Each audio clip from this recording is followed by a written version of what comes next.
New lens.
New Lensbaby Obscura. It's a really fun lens, and if you're looking for something to really take you out of a creative rut or inspire you to look at the world in a different way, this is a great lens for that. What I loved about the Obscura is the 16mm wide-angle lens, because it allows me to improve the composition in architecture and landscapes. So here it is, the Lensbaby Obscura. have fun with it, and shoot extraordinary with Lensbaby. One of the things that I love about Lensbaby gear in general is it does really, truly push me to try things differently. But one of the things I love about Lensbaby is that they kind of give you back that sense that you're using film, but so much, obviously it's digital. The Obscura lens, which is the new lens from Lensbaby, I love the process of learning how to use it. I love the random effects. I love the fact that there's so much that you need to take into consideration before you use it. I felt like I was actually being a proper photographer. With the Obscura, that's just a little bit different, unique.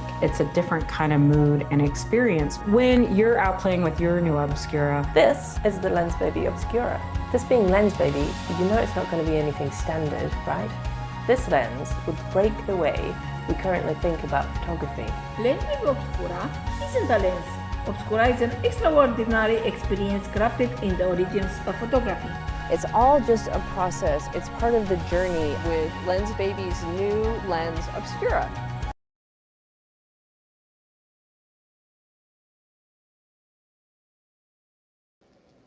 Hello, Craig Strong. Hello, Lensbaby. How are you guys today?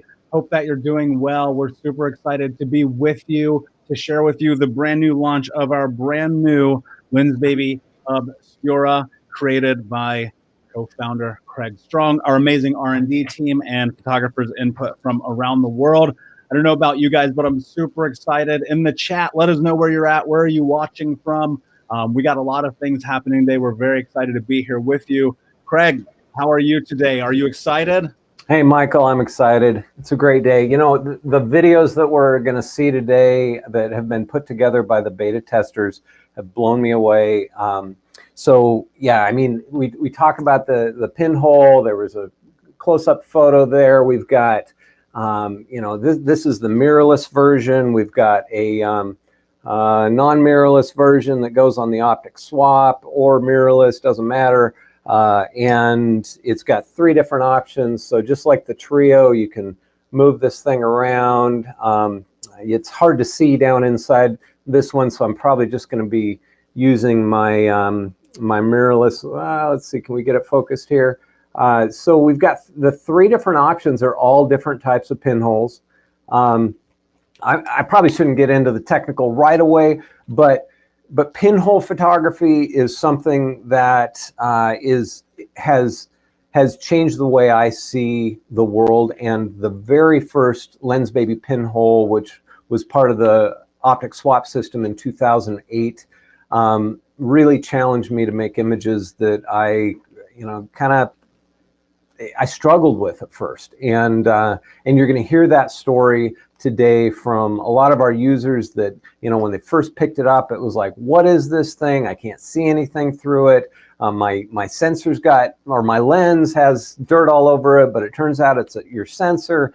And yet moving from that spot of frustration to a place of enjoyment and really seeing something differently, which Lensbaby does a good job at. That was the transformation for me. And similar to the original pinhole zone plate optic, we've got multiple options. We have a zone plate, we have a pinhole, we have a pinhole sieve. Michael's trying to get his camera to focus too. I can't get it to focus. And there you go. And you're able to switch between, you're able to shoot half into one optic, half into the other. Yeah, it's something that we're excited about. Yeah, I'm super excited. And, you know, I recall pinhole photography as a child and it just being this really incredible experience of trying something that felt so much different. Talk to us about why you decided to go full on with this product and bring it out to the market, and how that role of pinhole has played a role in your life as a photographer. Yeah, great question. The original pinhole optic was part of the optic swap system, and it was printed on, in order to be able to make a zone plate, you have to have a substrate, because a zone plate is a whole bunch of transparent rings around a pinhole. Each of those rings has the same surface area as the pinhole itself, and so they get skinnier and skinnier and skinnier and skinnier until you get out to the edge. Now we did that on a piece of lithofilm, so it's plastic, not super durable, and yet it created amazing images. It did some just crazy stuff to the light sources, but it was, like I said, it wasn't that durable. It wasn't that precise. If you look at it under even a loop, you can see the little pixels. And part of pinhole photography is you want the thinnest possible substrate that you can use, as far as like a metal shim for a pinhole, and then you want the most perfectly round hole. So getting that perfectly round hole was difficult. It was a little bit fuzzy on the lithofilm, and so what I researched was using glass and then a microprocessor printing technique where we're printing black chrome onto glass, and that gives us resolution which is just ridiculous. Even under a microscope, you can't see any striations in the lines on the zone plates or the pinholes.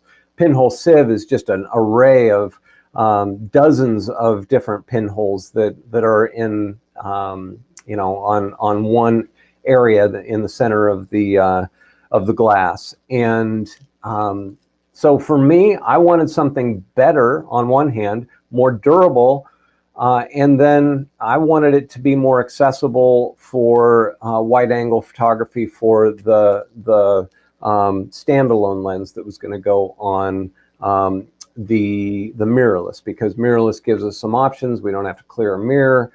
So we've got two options. We got a 50 millimeter version for the optic swap. We got the 16 millimeter version for the mirrorless.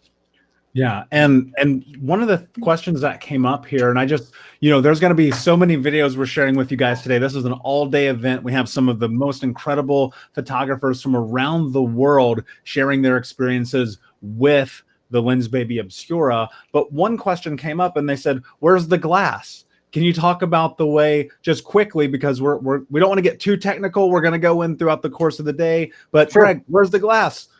So the glass is under the chrome. Actually, the chrome is behind the glass. So the glass is on top of the chrome. When you're looking at the front of your lens, you've got a sheet of glass. It's anti-reflective coating. And the back side of that has black chrome that has been printed in a microprocessor technique that is impossibly thin. I know we've got it on our spec sheet. It's not at the top of my head. But what the glass does is it holds that impossibly thin chrome and keeps it from buckling, keeps it from being delicate like a normal pinhole.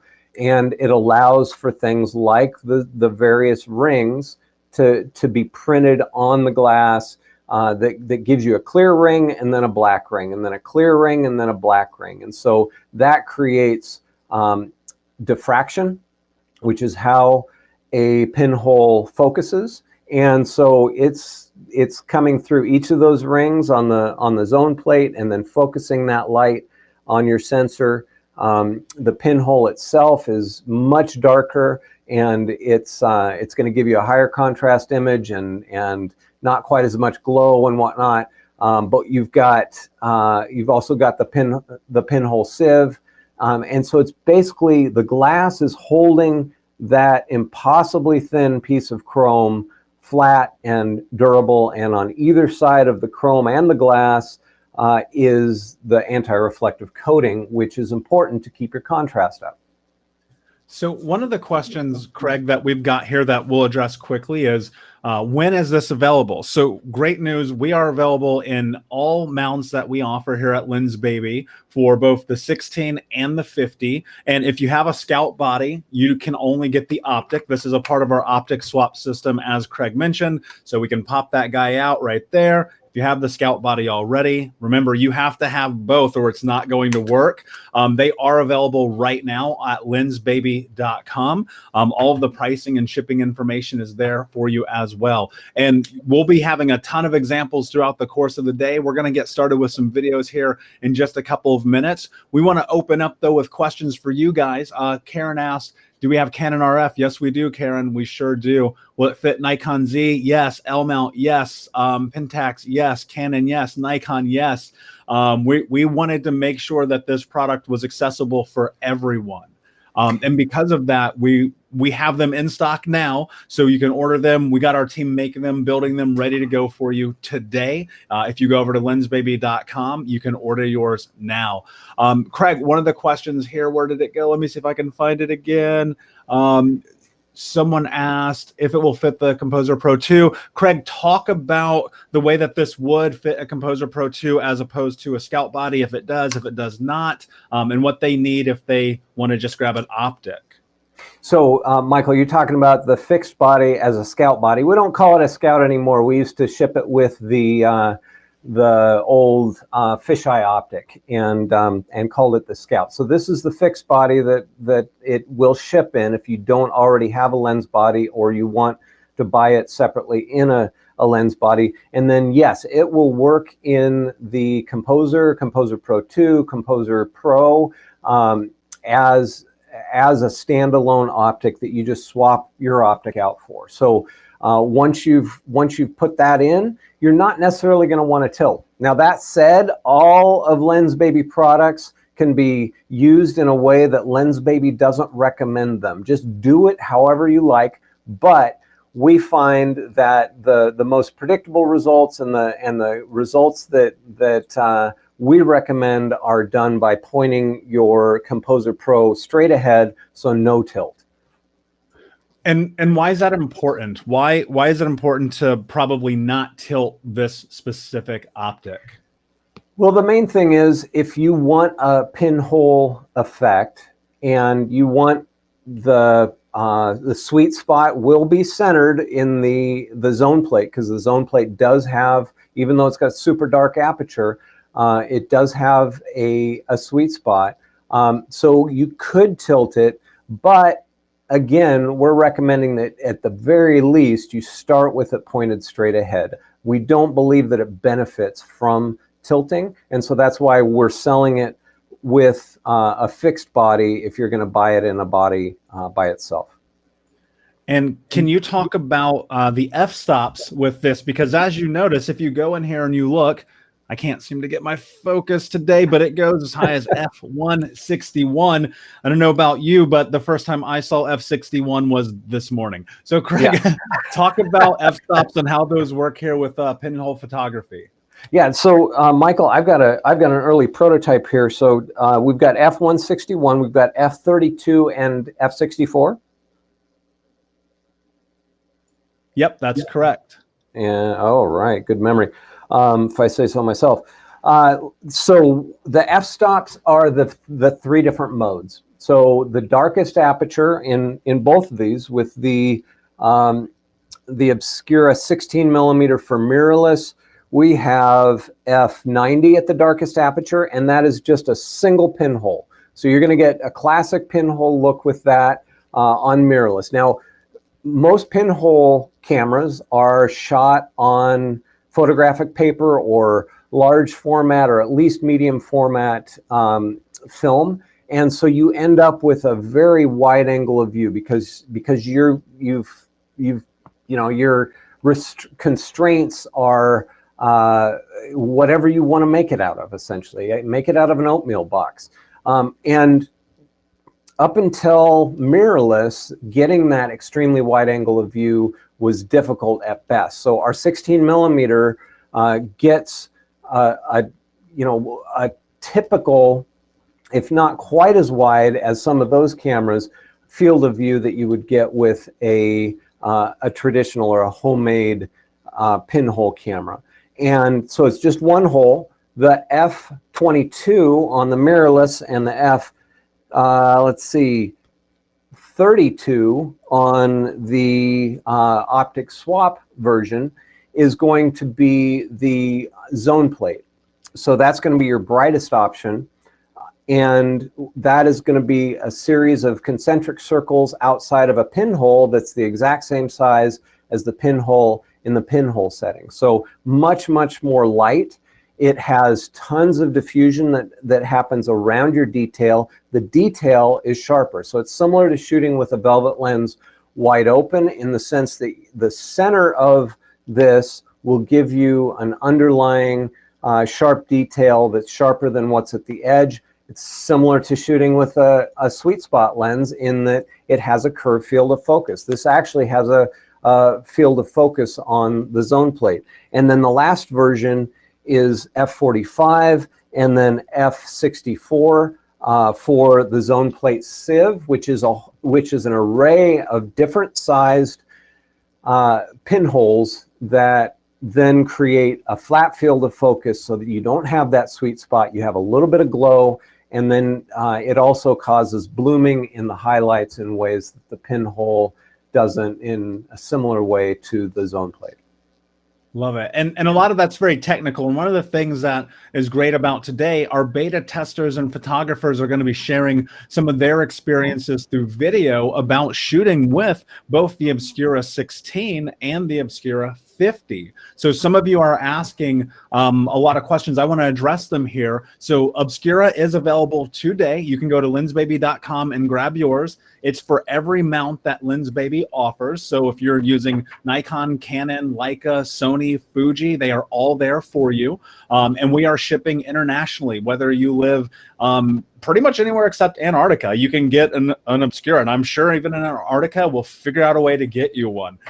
Guys, as we go out throughout the course of the day, you are welcome to ask questions. We have 12 amazing beta testers who are going to be joining us throughout the day. Craig and I will be having back and forth with them, as well as we'll be in the chats with you to answer any of your questions. We're going to get started with one of our videos with one of our beta testers here in just a moment, but I'm super excited about Obscura. I love pinhole photography. And the sieves create this aspect that I've never seen before. Craig, with a couple of minutes, talk about the difference between what's going to happen when you're in the pinhole and versus when you're in the sieves. So like I said with so I'm going to talk about all three. The pinhole generally has a higher contrast but less detail. So you're going to focus on leading lines. You're going to focus on contrast. Any side lit or high contrast images tend to translate well because you've got global aspects of your image that create that point of interest rather than relying on that fine detail. And then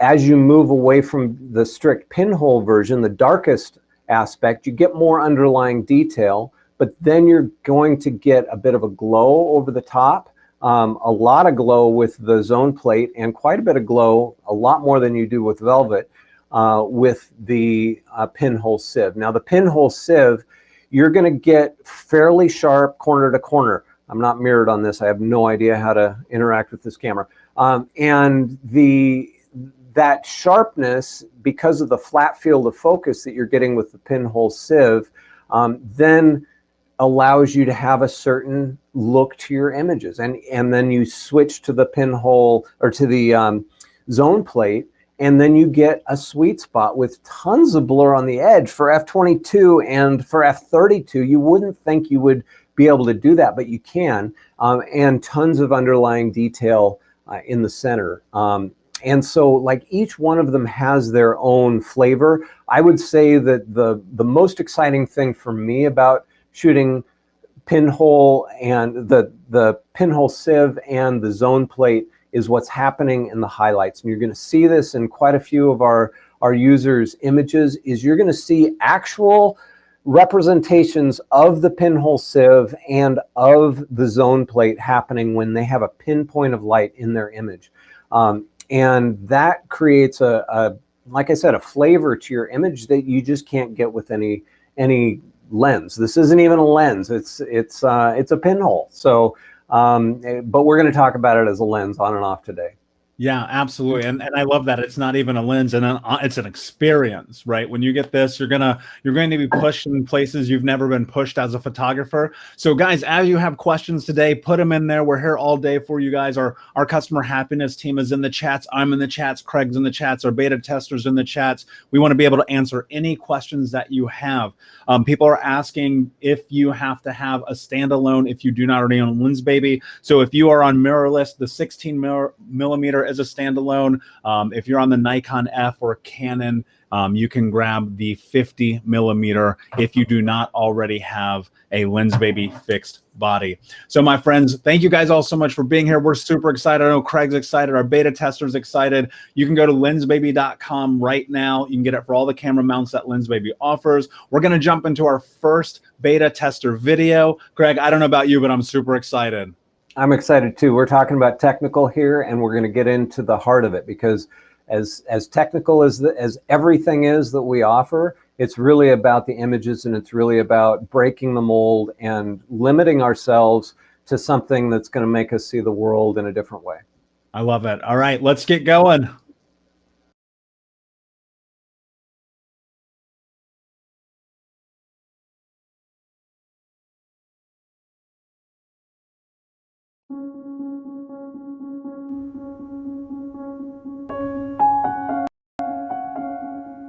My name is Ute Rakwan, and I have been a Lensbaby enthusiast and photographer for many years. For the last 3 months, I had the honor to work with the Lensbaby camera Obscura. And today I want to take you on a journey. I want to talk about my experience and about what I learned during these last 3 months when I discovered pinhole photography. Are you new to pinhole photography? Well, it was a completely new world for me. And initially, I started doing landscape photography because that's what I had seen what other photographers had done, and it seemed to be the genre for pinhole photography.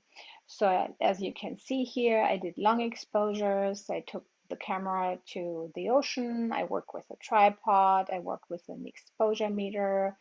And I created work that had that vintage feel, and I kind of liked that. But I also felt like it lacked my voice. Nevertheless, I continued to explore. So I took the camera everywhere, and I used it under different light conditions. I used all the different settings. So I was using the 50 millimeter version of the camera Obscura. You have 3 aperture settings. You can choose between f32, 64, or 161. Yes, you heard that correctly, 161. What that means is that very little light comes into your camera through the very small aperture opening.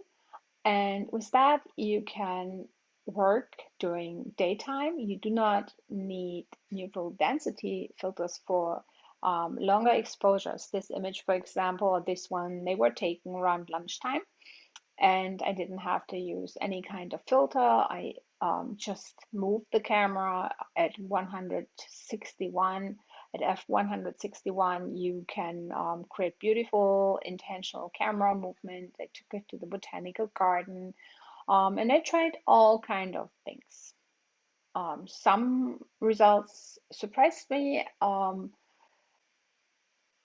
What I saw after a while was that my way of work, photography, or my way of composition, my way of seeing light changed. So my usual photography didn't work anymore. Pinhole photography during golden hour isn't what worked for me because I didn't like to use the tripod. But lunchtime light, when there's a lot of light, that gave me good results, and that actually intrigued me and made me um, work a little harder. And I saw a huge change in how I thought about my work and what I photographed. You cannot see through the viewfinder because it is mostly dark, and you will see very little when you work with the back screen of your camera. So you basically rely on your instinct for composition, and that after a while, first I found it frustrating, but after a while, I found out that it gave me a lot of freedom. I didn't worry about rules of third anymore. I wasn't constantly double checking on the back of my camera. I was more in the moment, and an image like this, the joy, or this one, the contrast of colors, that was something that I hadn't done before. Or this one's a double exposure. This one I took very low to the ground, and I love how the flower is actually not in focus, but you see how it's moving in the wind. With these high aperture settings, you also have a lot of depth of field, so you see every leaf, you see every flower, and every cloud and every detail, and that is quite fascinating. So I continued to try all this, and I think this image here with all the movement was the one that surprised me most and made me come up with the idea of taking the camera obscura to the next level. I took it to the desert, and I worked with my daughter, and we took portraits, and we worked with the landscape. And I was really surprised by how freeing the experience was. Usually, I tend to check all the rules of photography.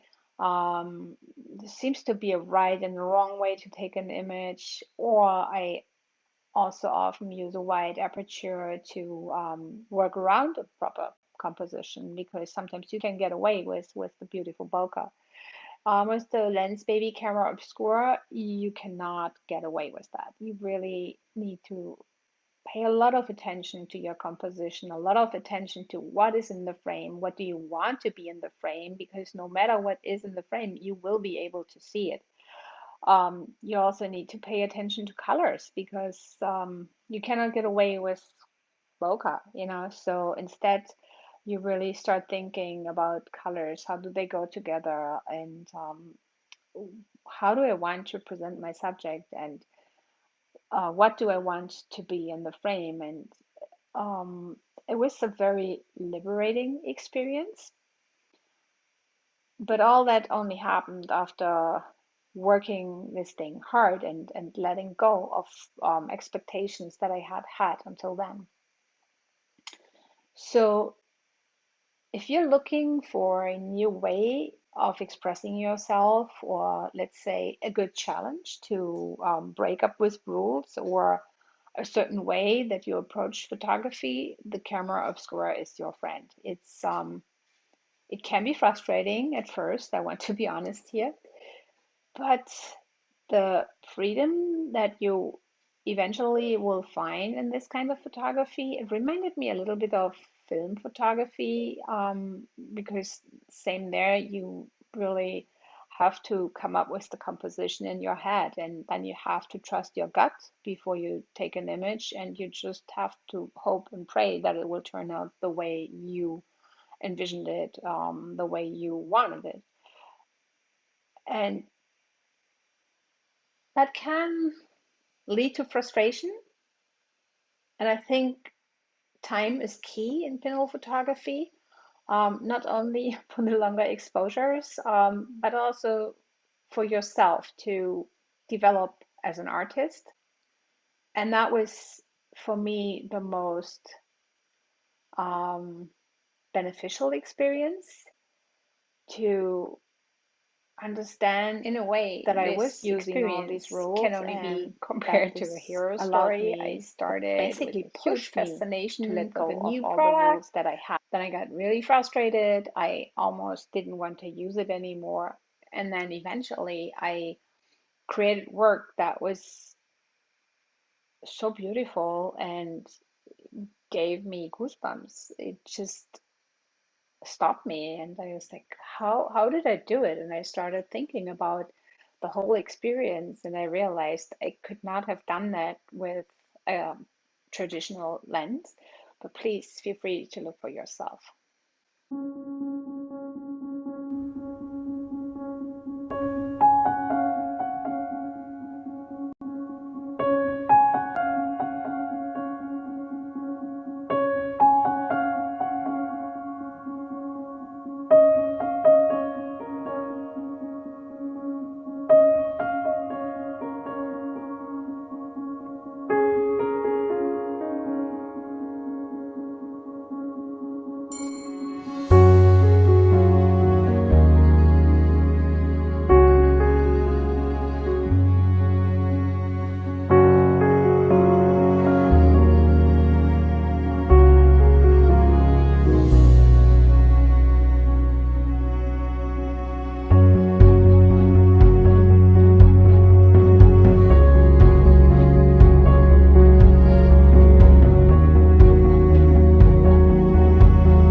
even though my journey with the camera Obscura has been difficult, I enjoyed the journey and I highly recommend trying it out as a tool for self-development in your photography.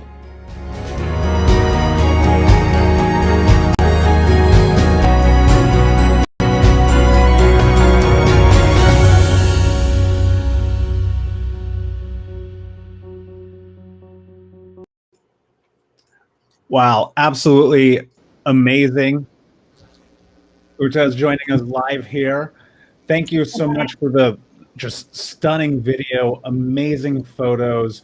I don't know about you, Craig, but I'm moved by that. It's just wow.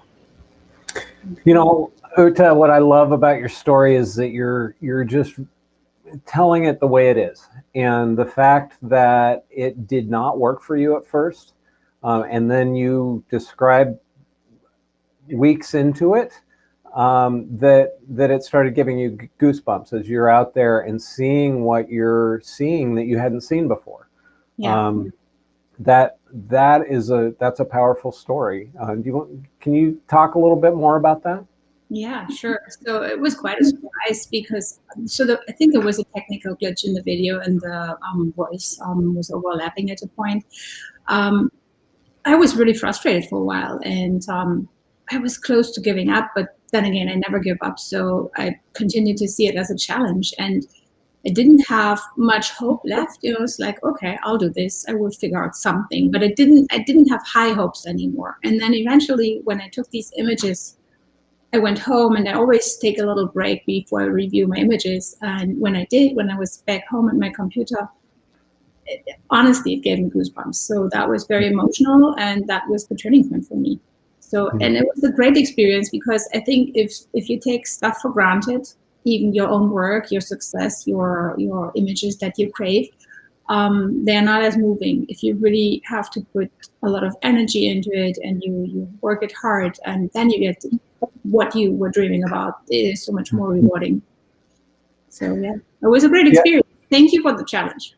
Yeah, you actually were a little concerned last week when we talked that you weren't as enthusiastic, but I was super excited to hear what you had to say because it's real. And the reality is we do not want someone working with any Lensbaby unless they're willing to go through that learning curve. It reminded me of I was probably about 8 years old and I had seen this ad on TV for a product that looked magic. I mean, it looked magic. They made it look like it was alive and I've got it here. I'll show it to you in a sec. And it was something that I spent 25 cents in a vending machine of my allowance at 8 years old on, and I brought it home and I cried and cried and cried because it was this little guy here. Whoops. You know, one of these little fuzzy worms, and you know, I thought it was actually alive and it was going to crawl on its own, and I can't get it to focus, but you get the idea.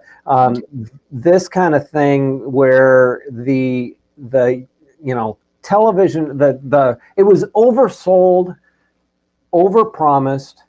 And I brought it home, and first of all, I cried because I couldn't make it look alive. It wasn't my friend. I thought I was getting another dog, essentially, to be a companion.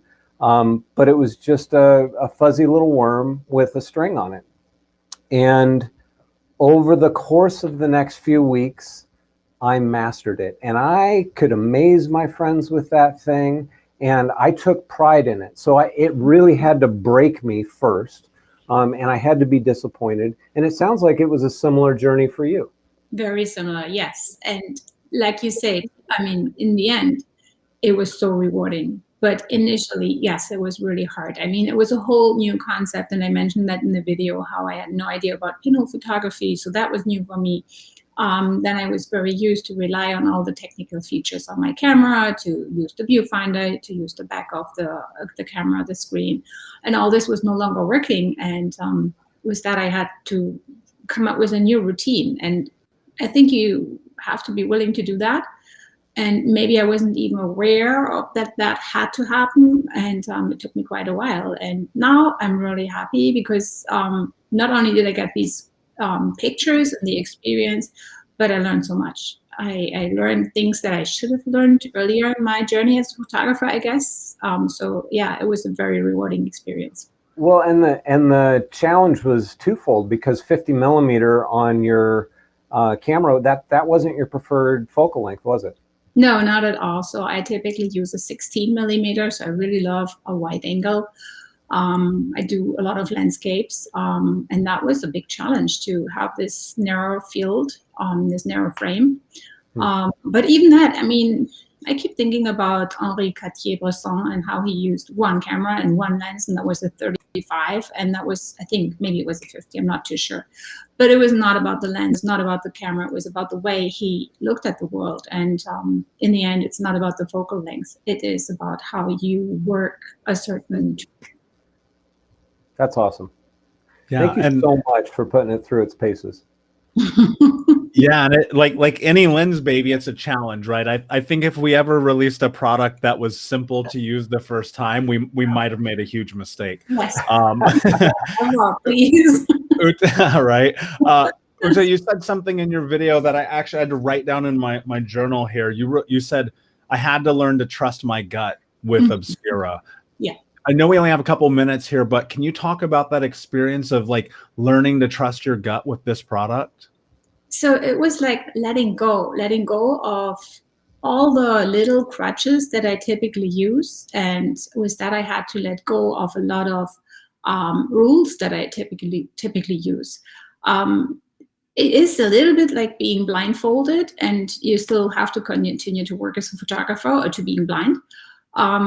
So no, not being blind. It's not the same, because you see the world, but you don't see what you put in the frame of your camera. And that was, yeah, I mean, what can you do? You can just go with your gut. So in the end, it was like everything that I had learned in previous years came together, and I had to trust myself. I had to just say, okay, I know what I'm doing. And even if I can't see it in my camera right now, I will be fine. And it was more. It was not only fine, it was great, because I think rules can hinder us. They can take our voice away if you trust them too much, and if you want to fit a mold. And we talked about that before, how you have to leave this mold when you use the camera Obscura. One question. You can get these results through apps, through post-processing, something similar. Talk to me about why would you do this in camera with something that sounds like it was a struggle for a long time? Because if I would do it in post-processing, I would think about it, and I would make it perfect. And that is something I have struggled with in the past, that I see something that moves me, and then I take an image, and that's good, but then I feel like I have to work it, and then I have this weird technique of funneling it down to something very narrow, very clean, and it's no longer what I saw. And then I go home and like, why did I do that? And often I look back at the first image that I just took without thinking about it, just because I liked it. And that's the image that I need. And the camera Obscura did that for me. If I would do the same, it was processing just to have the effects. It's not about the effects. It's about how you see and how you approach your photography and how you feel a scene, I guess. So limiting yourself by taking away that sharp detail and you know, a lot of the things that we're used to in all of our other lenses really helped you see something more clearly and feel more you know, defined about kind of your vision of that subject. Yes, and I think it was almost less about seeing and more about feeling and being in the moment and taking something in. Yeah. Thanks. Amazing. And Uta, thank you so much for beta testing a product that was incredibly difficult and for pushing yourself as a creative and a photographer. We're out of time for you today, but if you left anyone who's watching right now with one piece of advice as to the first thing they should do when they grab themselves an Obscura, what would that be? Give yourself time and just take it with you everywhere and just get a feel for it. And then once you have a feel for it, you will see a niche that will become yours. It's amazing. Thank you so much. We're looking forward to seeing more from you, and we'll talk to you soon. Thank you so much. It was Thanks, awesome. Thank you. Absolutely amazing. Craig, I know we're going to head into a break here, so you and I can jump into the chat and help people. If you're watching right now, if you have questions, please put your questions in the chat. The Lensbaby Customer Happiness team is here to help and support you and answer those questions. Again, the Lensbaby Obscura, both 50 millimeter and 16 millimeter, are available now. All the details at lensbaby.com. We're going to head into a short 5-minute break, and we will be back very soon, everyone. Craig, before we head there, do you have any parting words for Uta and that amazing video we just watched? I mean, like if we can look at the thing that's just a dead cat, essentially. I mean, not really, but a dead worm, and make it alive as a 8-year-old, and then do the same with what's actually a beautiful piece of engineering. I don't want to undersell this in the sense that this isn't an amazing thing, because it is, but it does take time. And we want you to look at this and say, am I willing to put the time in to see something differently? And if you're not, we'll take it back. But we want you on the front end to be able to say, this is something I'm willing to commit to see if it works for me or if it doesn't. And we want it to work for you, and we want to give you the highest chance of making that happen. Yeah, I really love that. And I think with anything in life, right, there's a level of commitment you do have to have, especially around a new lens. But you have to have community too. And so many people in the Unplugged group and our team here at Lensbaby are here to help and support you as you go through this. You know, you heard Uta say at first she hated it, right? And now she's in love with it. Sometimes a little bit of patience go a long way. So everyone, we're going to take a short break. You can head over to lensbaby.com to grab your Obscura, and we will see you in just a moment.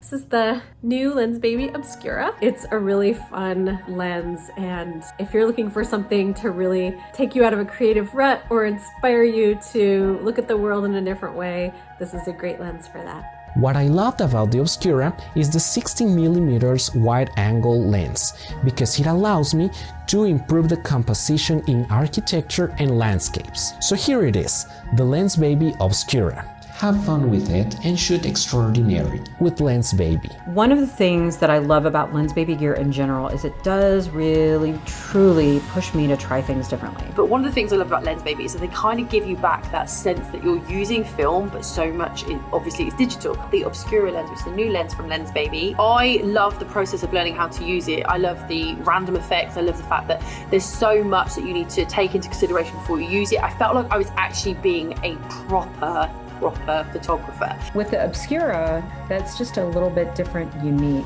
It's a different kind of mood and experience when you're out playing with your new Obscura. This is the Lensbaby Obscura. This being Lensbaby, you know it's not going to be anything standard, right? This lens would break the way we currently think about photography. Lensbaby Obscura isn't a lens.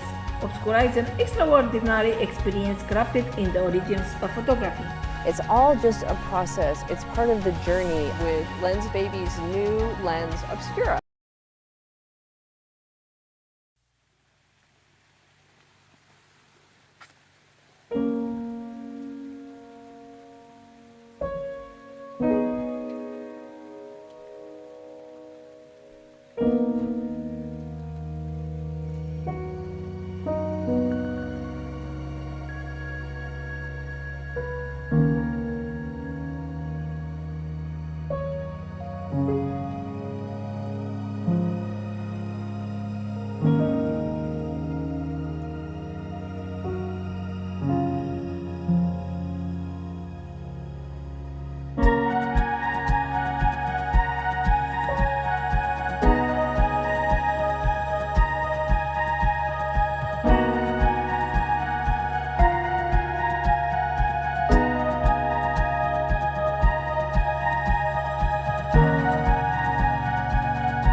Hey, everybody. Welcome back. Thank you guys so much for being here.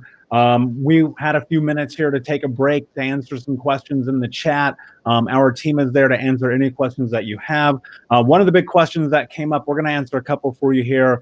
One of the big questions that came up, Craig, was can the Obscura optic fit in the straight body, even if you have an older twist version?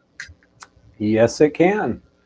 Yeah, so simple yes, guys. If you already happen to have the twist body version, you can, because it just, like our optic swap system, pops in and pops out, but you need both to make it work. So if you have one and not the other, well, you will not have an Obscura experience. Craig, quickly, one question here before we jump into our next beta tester video is what is the difference between the old pinhole zone plate optic and the Obscura? Well, the Obscura is going to give you contrast images. It has a third option. The original pinhole zone plate had a pinhole and had a zone plate. And the zone plate didn't have a ton of zones, and it was fuzzy because it's focusing through basically acetate film, and it was very durable. This is just as durable as any of your glass lenses. You can clean the heck out of it and not damage it. And you've got super precise, super high contrast because of the anti-reflect. Technically, it's great. Will you see a difference between the pinhole on the other one and the pinhole here? Sure. I don't know exactly what that is, and you might like the other one better, but it's not because it's more perfect. It's probably because it's more imperfect.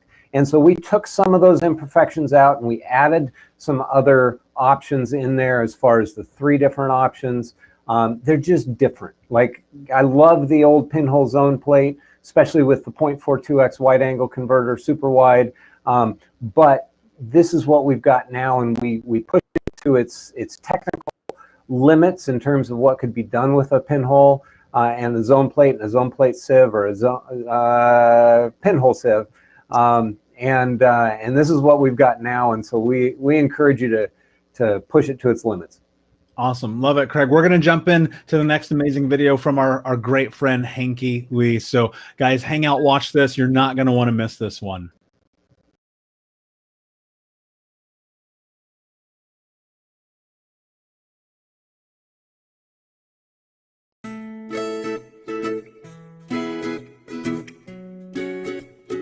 Hi, I'm Hanky Lee, Lensbaby Ambassador from Jakarta, Indonesia.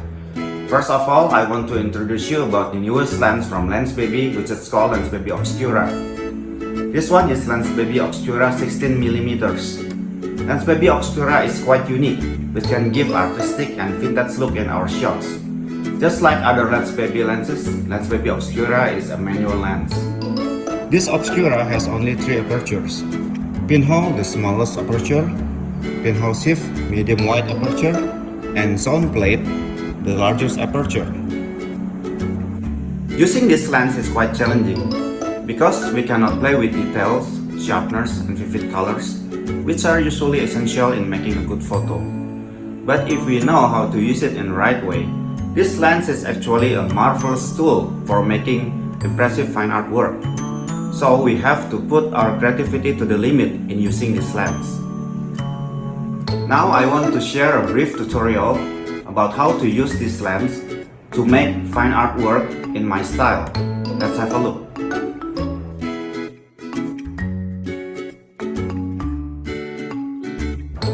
For shooting location, I choose this living room. As we can see, this living room has a nice light ambience. We have a model as well as subject in this shot. Say hi, Pete. Hi. And I will use this abstract painting as a foreground to give a good balance to the subject in the frame.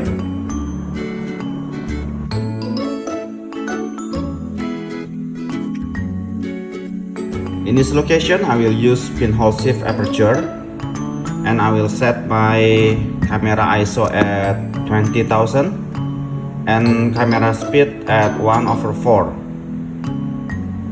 Then we manage balance composition and then shoot. As you can see, the result is like this. As we can see in this result, the soft focus effect from pinhole shift obscura effectively made this photo look dreamy and artistic, which is impossible to get if we use an ordinary lens in the same shooting time and location. The light intensity in this photo was quite moderate and not too bright, since this pinhole shift mode is a medium wide aperture. I particularly like the hazy look and not too sharp focus effect from this lens, which gives a vintage touch just like old photos in early 90s. This just makes our work looks unique, moody and poetic.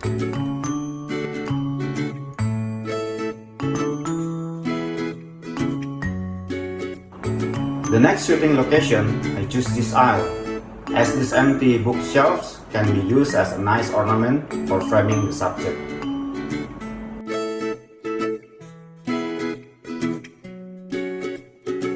For the next shot, I will use pinhole aperture and I will set my camera ISO at 20,000 and camera speed at 1/4. Then we manage the balance composition and then shoot. As you can see, the result is like this. In this photo, the details look better than the one I took with pinhole shift aperture, since this pinhole mode is the smallest aperture. The light intensity was weaker, which made a different mood effect. The soft focus look and the low light intensity simply gives vintage and mysterious impression in this shot.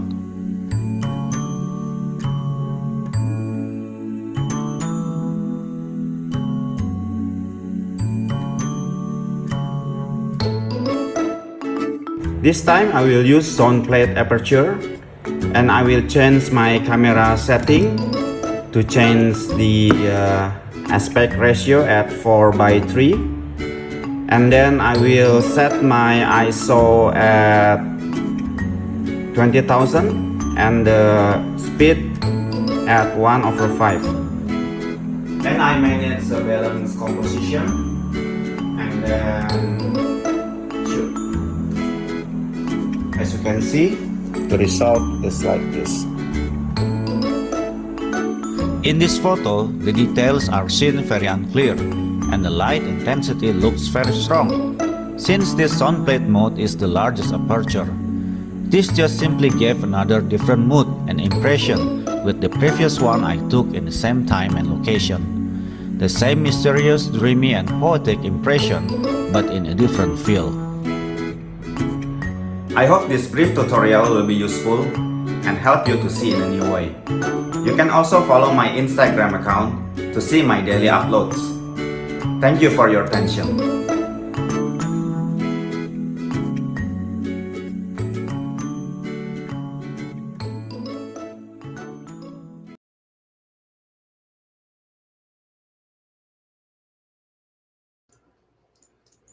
Hanky, amazing, my friend. Thank you so much. Welcome. Thank you for being here with us today. Yeah, hello. That was such a great job. I think that was one of the first times you've made a video like that before. What was your experience in creating that and learning Obscura? Actually, I have experience before with the old optic, the pinhole and zone plate. So when I received the product from you to be tested, I just feel like it is quite familiar with this with the new one. That's great. You took to it very quickly. I mean, it's just part of your style, so it makes sense that you had experience with our old product and it just kind of fit right in there. I was struck with one thing. You talked about it being poetic. Talk about the poetry that you find that you don't find with other products. Yeah, actually, with the other optics like Sweet, it's also poetic. I can make a poetic picture with the Sweet optic, but the Obscura one is quite different. The feeling, from the sweet optic. It's look like very vintage, like camera in early 90s, like hazy, like not so sharp in the detail. Yeah. Yeah, that's great. So 2000 ISO, 1/4 of a second handheld. That's amazing. Sorry, your voice is breaking. Shoot, my internet. 2000 ISO. So Hank, I'm going to kick Craig off. I think I got what he said. He said that getting to 20,000 ISO at that shutter speed and then hand holding is amazing. Why did you, let me ask you this, because why do you feel so comfortable being able to bump so high in ISO when people are scared of noise? I think with noise or grain, it's good part, for making fine artwork. It's just increasing the visual impact with the grain effect. I just don't afraid with the high ISO in making a photo. Yeah, and I'm right there with you, because I don't think a little noise should distract from the fact that you create something, like you said, poetic. Someone asked in the chat here, Lisa asked, do you shoot at lower ISOs? Lower ISO with the Obscura? Yeah. No, usually with the high ISO. Got it. Yeah. For people watching, and I know we're out of time here, Hanky, and I want to thank you for being here. If you had one piece of advice for someone who's starting to use Obscura, what would that be? Yeah, actually, I make the list, tips for making impressionist photo with Obscura. Can I read this? Yeah, absolutely. Do it. Okay, first one, set your camera ISO quite high and slow down the camera speed until you capture enough light to create an image. Since this Obscura passes very little light in camera sensor. And the second one, make sure that the subject and its surrounding are clear enough to be recognized, even though they are in a blur or hazy condition. This will give a point of the story that you want to elaborate in your work. And the third one, simple and natural subject's body gesture is also the key factor in making a good impressionist photograph. In a candid photo shoot, press the shutter button several times in one moment, then choose the frame with the subject in the best body gesture.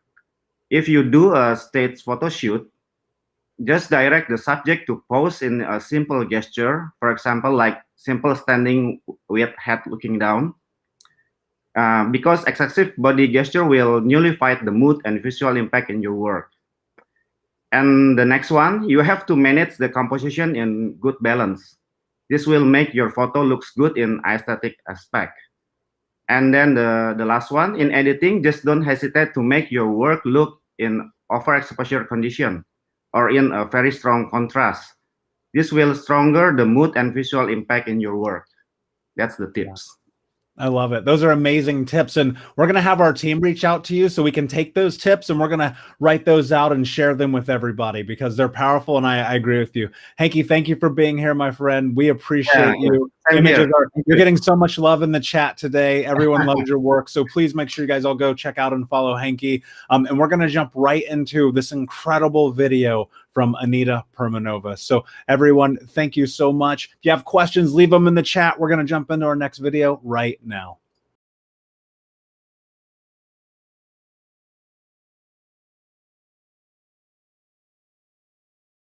This is Lensbaby Lens Obscura, and I have to tell you that this is not like any other lens I've used before. Actually, I mean in a good way. I'm really excited about it because it's my very first time shooting with Obscura, and you know, and I know it that there are some photographers and filmmakers that are a little bit skeptical about Lensbaby. And so with this video, my goal today is to see the images that you get from this lens are really worth all the challenges shooting with this lens. I will be giving my thoughts in just a little bit because today I wanted to create something a little bit different, something a little bit more, I don't know, also more special and meaningful for me and for my family because it was my first time shooting with this lens. For those who don't know me, my name is Anita and I'm mama to two girls. I am obsessed with all things filmmaking and creativity, and I'm passionate about teaching it at creative filmmaker. I also enjoy inspiring other people to never stop being curious. We've just recently moved to Rome, Italy, and I really wanted to explore the city with Obscura and my camera. I wanted to put Obscura into a real-life situation and to see the workflow, how it is special compared to other lenses, and of course how the images turn out. So I basically took my family for a walk in the city center and also to the beach. I shot a microfilm of my family spending a day together in the city center. I also took a few images of my daughter on the beach, and yeah, I wanted to create something special and meaningful for my family shooting Obscura. So let's get into it.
Alright, so my thoughts about Lensbaby Obscura. I'm about to share them with you. I really want to start out by acknowledging and thanking you for joining and watching this. I'm not really sure why you got here. Is it because if you are looking for an awesome creative lens to capture fantastic images, because you like to embrace the unexpected, daydream, explore and get lost, or because you want to level up your photography skills and creativity so you can start capturing impactful images for you and your clients and your family? Whatever your reason is, I know the Lensbaby team is going to provide you with all the best tools and the best training today. But, you know, and I know it, that people buy the lens and they set it on the camera and they give it a try and they don't get what they want. They say it's really hard focusing. I don't really get what I expected. I don't get the same images that I saw other people do. Some people are not as happy as they really want to. So if that's true, I know lots of people don't get what they want with the lenses, but I also know that a lot of people do. And so before we get into talking about the lens and what it does and how it inspires creativity, you and I really need to get clear about something first. So what does it take to get into creative flow with Obscura? Get obsessed with Obscura. Try it and try it until it works the way you see it. And if it doesn't work, just try more. Change your approach. Try something slightly different. As you do that, also, you know, please shut down that little voice inside your head that tells you that you are not creative enough, that you don't have cooperative kids, that your husband is not supportive, or you don't live in a beautiful city, or you don't know what to shoot, or you don't know how to shoot manual. You know, all these things, they will just block all the incredible knowledge that is coming your way today and right here and now live. So believe me, you're absolutely perfect no matter where you live and no matter what your subject is. To me, shooting with Lensbaby comes down to three things. It's about my mind. I think we have covered this already. Then it goes my heart and the lens, the optic itself. And so when it comes down to my heart, it's pretty easy. It's all about why I'm doing this in the first place. I just dug deep down inside me and I found my reason. Because, you know, you cannot truly commit yourself to something if you are not passionate about it. And yes, shooting Lensbaby, it's a different workflow than you are used to, maybe, but again, it's not necessarily a good or a bad thing. For example, don't you have some area in your life where something that you do that other people think that is hard, but because you like it and you do it so often, you do it so good?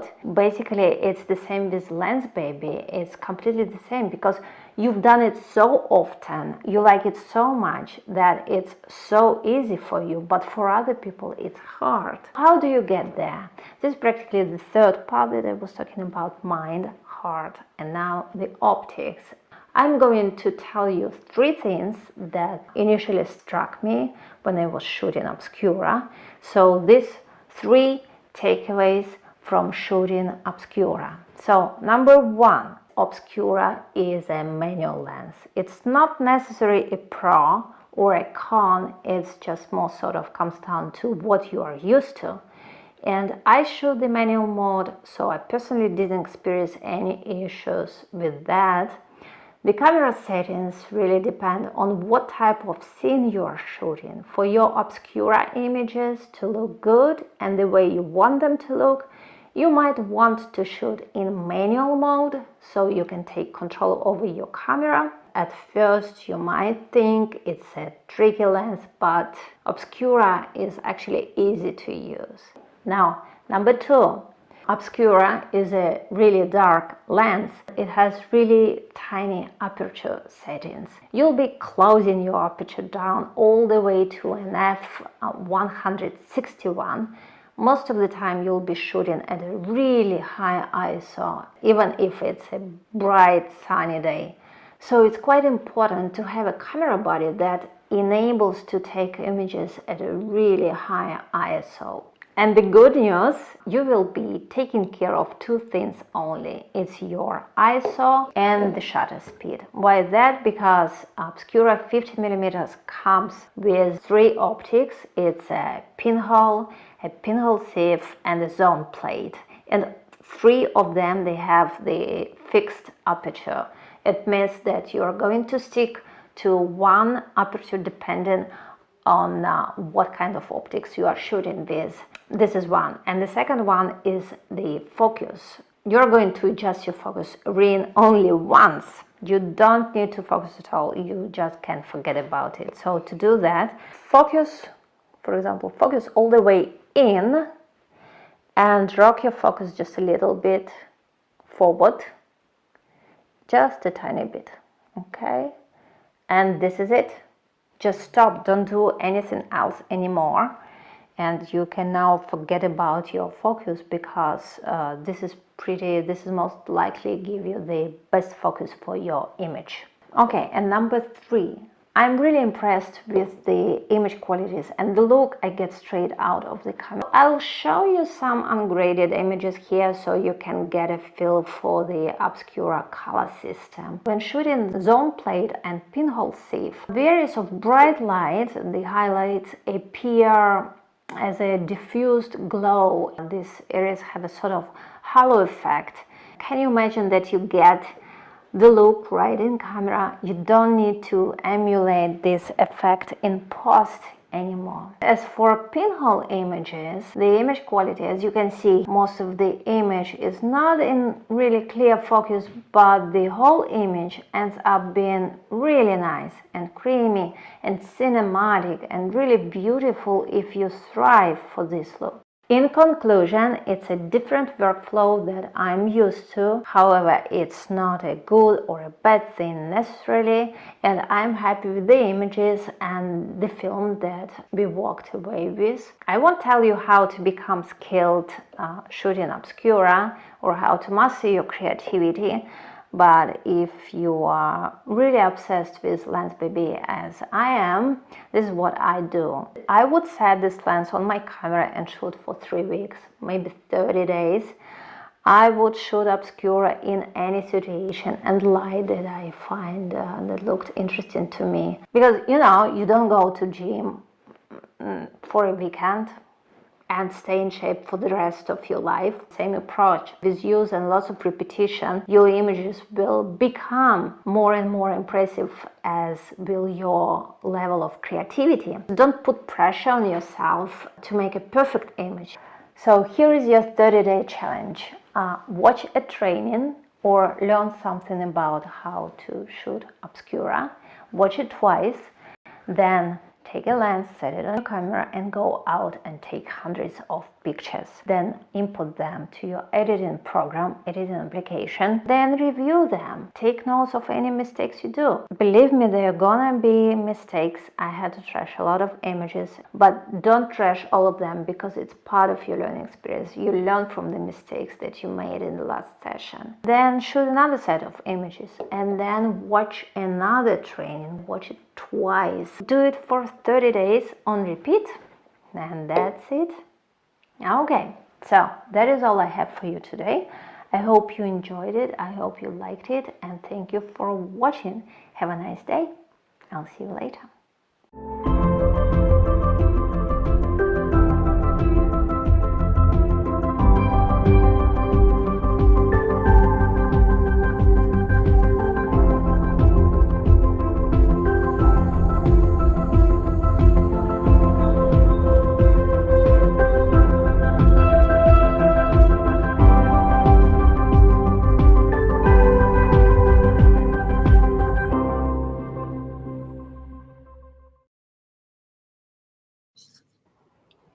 Anita, thank you for that amazing Hello. video.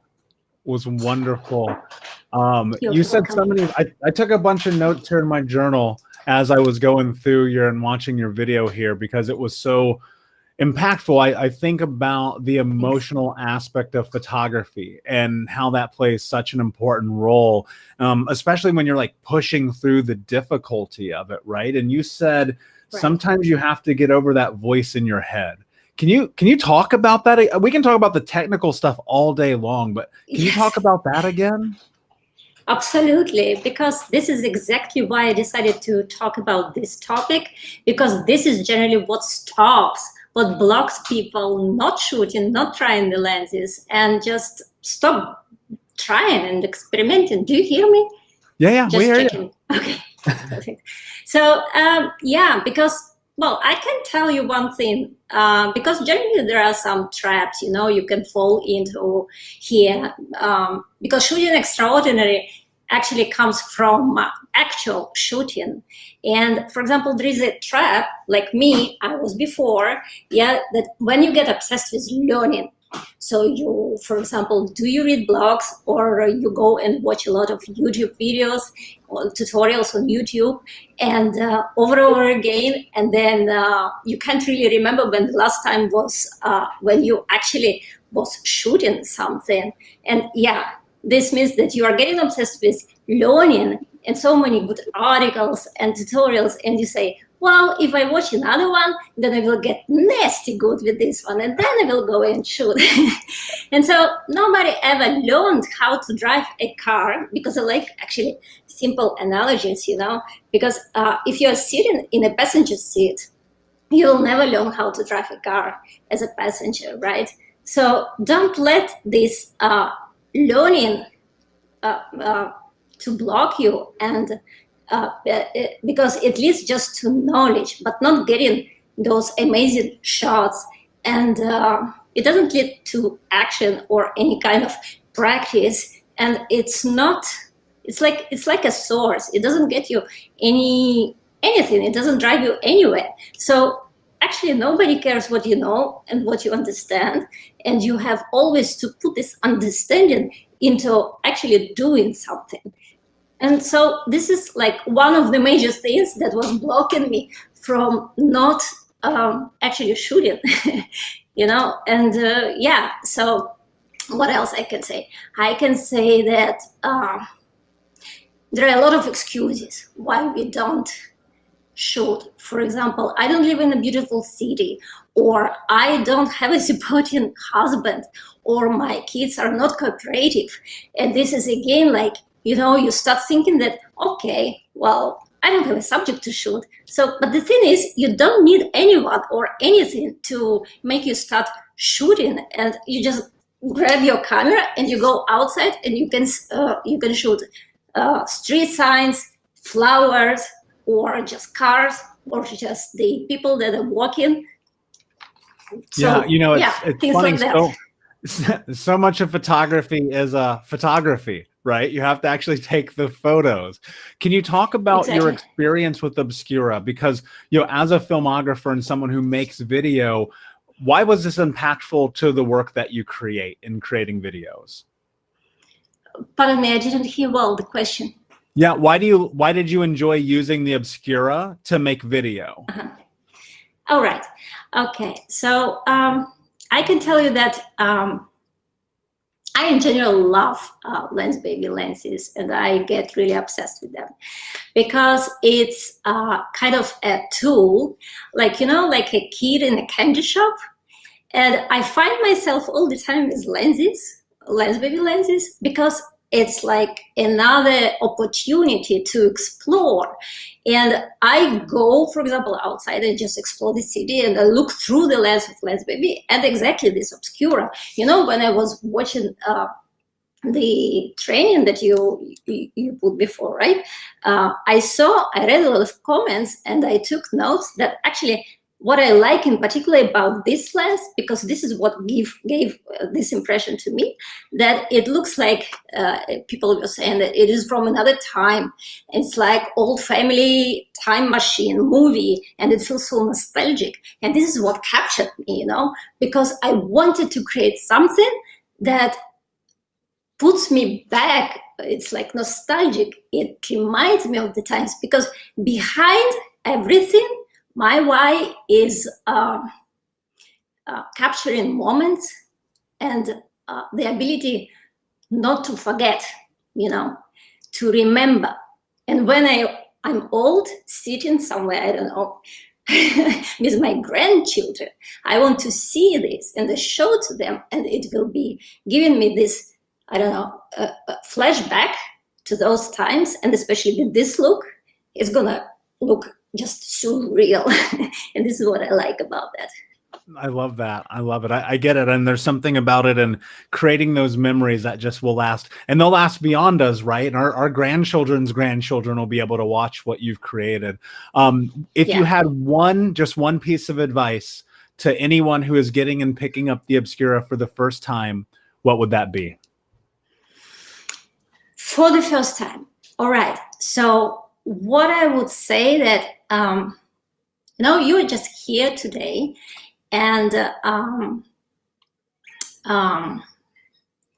we show you, there are a lot of incredible speakers, and I would like to tell you, just do the hard work of immersing yourself. Because if you've done it enough and you've done it with enough emotion, attach this emotion, what you feel when you look through the lens, through Obscura, it's going to stick, and you're going to master the lens, because there's all these opportunities that you have today to watch all the incredible speakers. They give incredible knowledge, they share with incredible knowledge, and just listen what they share and watch how they create magic. And because why? Because I know lots of people try, like I said before in my video, and then they say that this is not what I expected, or that. But the thing is,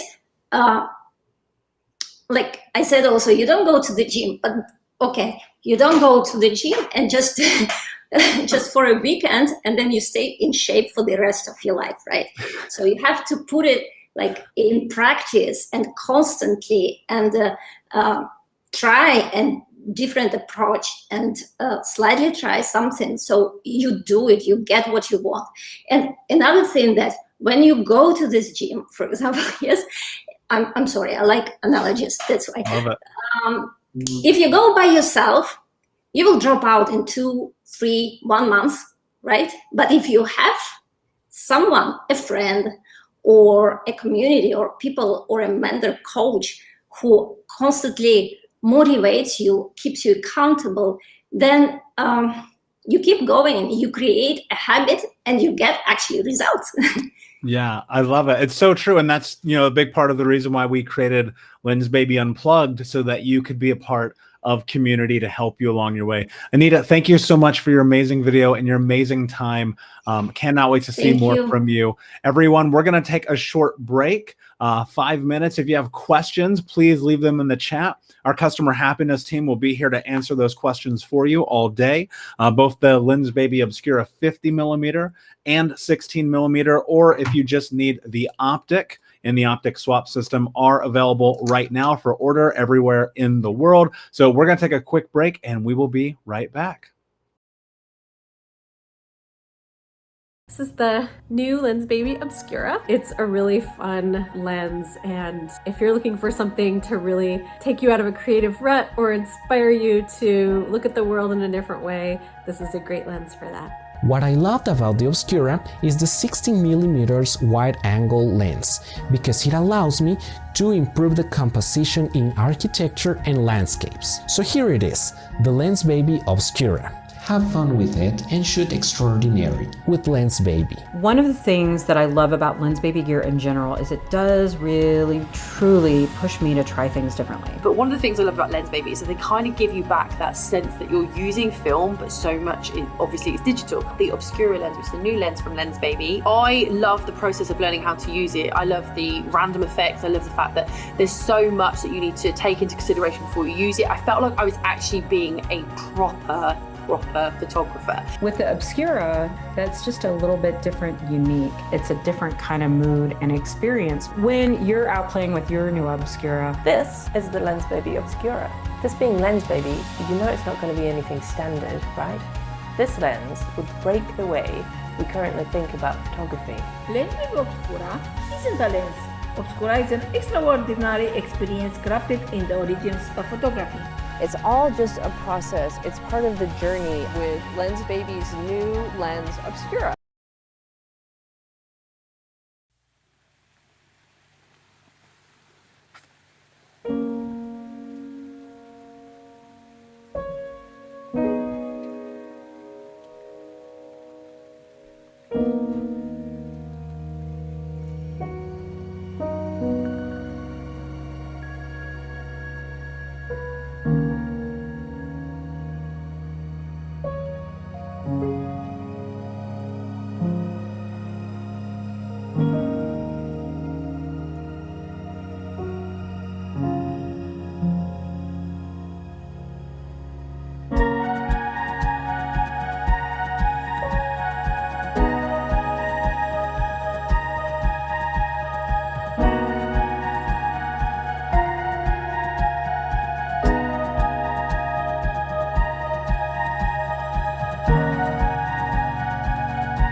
Hi everyone, CEJ Photo here.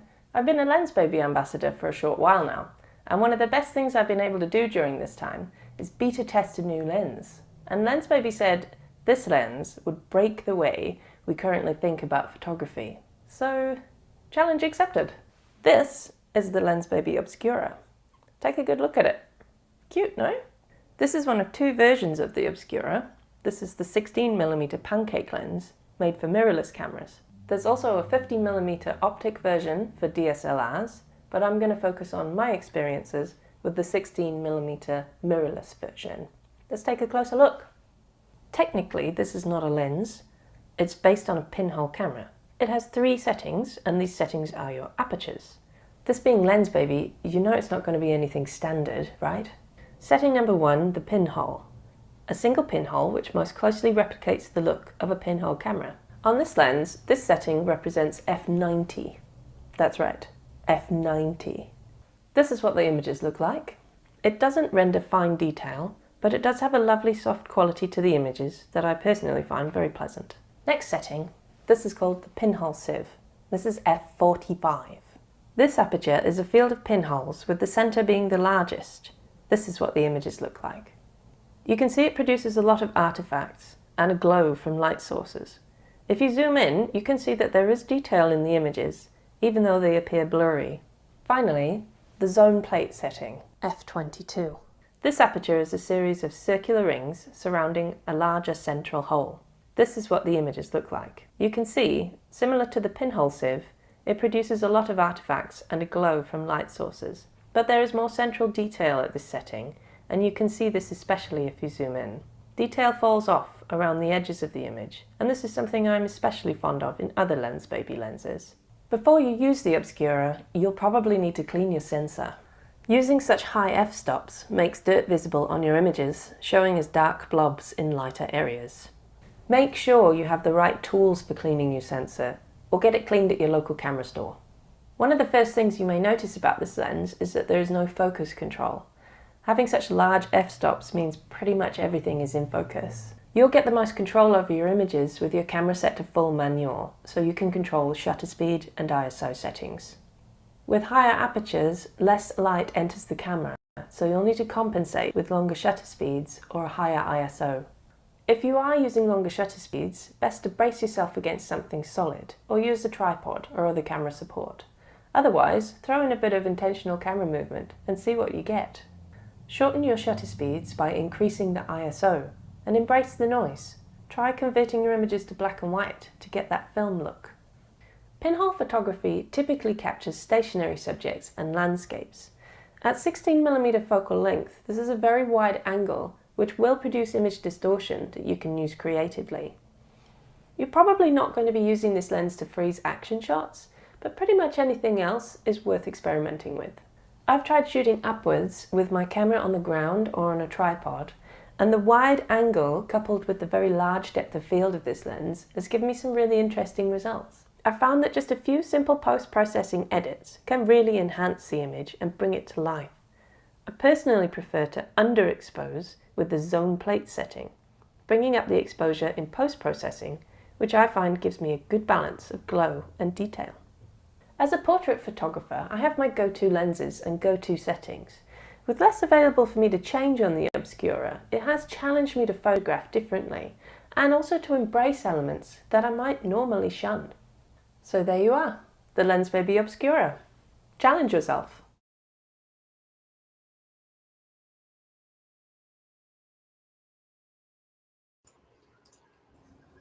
Charlotte, how are you, my friend? Can you hear us? Yes, I can hear you just fine. Can you hear me? Yeah, we sure can. Perfect. Amazing. Thank you for diving into Obscura, into that kind of depth. You've had it for a while now, and I've seen some of the photos that you started with versus some of the photos you've been posting recently. How's this experience been for you over the last couple of weeks? It's been really interesting. It's been full of sort of ups and downs. I must admit, when I first started, I was trying to use it like a normal lens, or like something I'm used to using, and it just did not work for me. And I was like, oh, I'm not really in love with this. I don't know if I want to take it out again. But then I did continue with it. I picked it up again, and I took it out again, and I changed my attitude. And I tried to use it in a way that was going to be exploiting the characteristics of the lens rather than trying to use the characteristics that I'm used to using with regular lenses. And that really changed for me. So, yeah. Yeah, and that's such a big part of it, right? One of the things I noticed. Go ahead, Craig. Hey, Hi, Craig. Hopefully you can hear me. My apologies for the connection issues. Hey, how are you doing? I love the images you've been sharing and in the video. One of the things I noticed is, for me, I tend to go higher contrast in post, and you tend to bring out the shadows in post. Do you want to talk about that a little bit? Yeah, so I have a workflow in post-processing, which I do with all of my images. And I have kind of kept this the same with the images from the Obscura. And that's very much taste. It's just, you know, everybody's individual, but it's my personal preference because I do find that there's a lot of detail hidden around the edge, which you can bring out by upping the shadows in post-processing. And also, if you just bring the highlights down a little bit as well, you can get more detail out of some of those areas which are glowing quite strongly, especially if you're photographing something with points of light or just any lighter areas. Mm-hmm. And I saw lines, leading lines in your work that, you know, did that feel more important with the pinhole and zone plate, and or is this again just one additional part or one part of your style that you're transferring over into this particular optic? Yeah, I guess in a way it is a part of my style. A lot of it is because the version I'm using, the 16mm, this one is a really wide angle. So a lot of it is about maximizing the potential that I can get from this wide angle. And for me, that involves using leading lines and just making the use out of architectural interest around the scene. And Cheryl, one of the questions I had for you, like as you've stepped into using this more, how much has this become a part of your workflow in any way? Well, partly I always have it in my camera bag because, I mean, look at it. It's so cute and tiny. It doesn't take up any space. You don't even have to put it in your camera bag. You can shove it in your pocket. And it's definitely going to stand up to that. Like, it's pretty well made. And it's just so easy to take everywhere with you that you can just include it. And like the other day, I was using my Velvet 85 to take some flower photos. You can see it over there behind me. I've just started doing this because I'm usually a portrait photographer, but I've started experimenting with flower photography. And I just switched out the Velvet for the Obscura because I wanted to see what it would do. And I actually wanted to see how close I could get with this. And I literally had the camera right up there. The lens was there and the flower was there. And yeah, I got some interesting shots out of that I haven't processed yet, but I'm looking forward to doing that. As a portrait photographer, how important do you think it is to challenge yourself to try and at least attempt other genres of photography to become a better version of you as a photographer? It's incredibly important. Absolutely. If you don't challenge yourself and try new things, you're never going to grow as a photographer. You'll just be kind of stuck. And you might be sat there and you might be thinking, you know, oh, I haven't found my niche yet, or oh, I really enjoy these photos, but I don't know how to do them, or maybe I'm not, you know, I don't feel confident enough in trying a new technique. But if you don't try it, you'll never know. So you have to challenge yourself to really grow as a photographer. Yeah, and that's so much of it because you won't know if you don't try. And I think often we get caught up in wondering about trying to be perfect and trying to have these great images for likes and things of that nature. And I'm always just thinking, like, can I just be happy with the work that I created today, right? For someone who is, they've had no experience with Obscura, with Pinhole, they don't know what a zone plate is. They're just kind of like, okay, I'm going to try this thing. It looks amazing. Where do you start? What is the first piece of advice that you would give someone just diving into Obscura? Okay, if this is anybody using this lens, it's going to be new to you. If you're not experienced with pinhole photography, and even if you are, my advice is to stick your camera on a tripod. First off, because you're going to be playing around with these extremely wide, extremely narrow apertures. It's not going to be letting in a lot of light to the camera. And you're going to need to compensate by either upping your ISO, which I know a lot of people have talked about so far, but I don't really enjoy a lot of grain in my images. So the other way to get around that is to keep your ISO a little bit lower and use a longer shutter speed. And if you're going to do that, ideally, you either need to brace yourself against something. If it's a sort of mid-length shutter speed, so like anything up to a second, you can probably handhold and just make sure that you're braced against something. Otherwise, longer than that, you're probably going to need a tripod. So that would be my advice. If you're first picking it up, stick your camera on a tripod. Amazing. Well, thank you so much for being here. We absolutely appreciate you. Where can everybody find you? Oh, thank you very much. It's a pleasure to be here, and thank you for inviting me to be here. You can find me, my social handles are cej.photo, or there's my website, cejphoto.com. Thank you so much. Amazing. Thank you, my friend, and we will see you very soon. See if we can bring Craig back here. Craig, how's the internet over there? The same. No worries. We're going to try to figure out this issue we have with Craig going on. If you guys have questions or comments, please, of course, leave them in the chats. Our customer happiness team is here to help you answer any questions you have about Obscura. You can also go to lensbaby.com. They are shipping right now, and we're going to dive right into our next amazing presenters video with our friend Candy. So hang tight, guys. We're going to bring that up.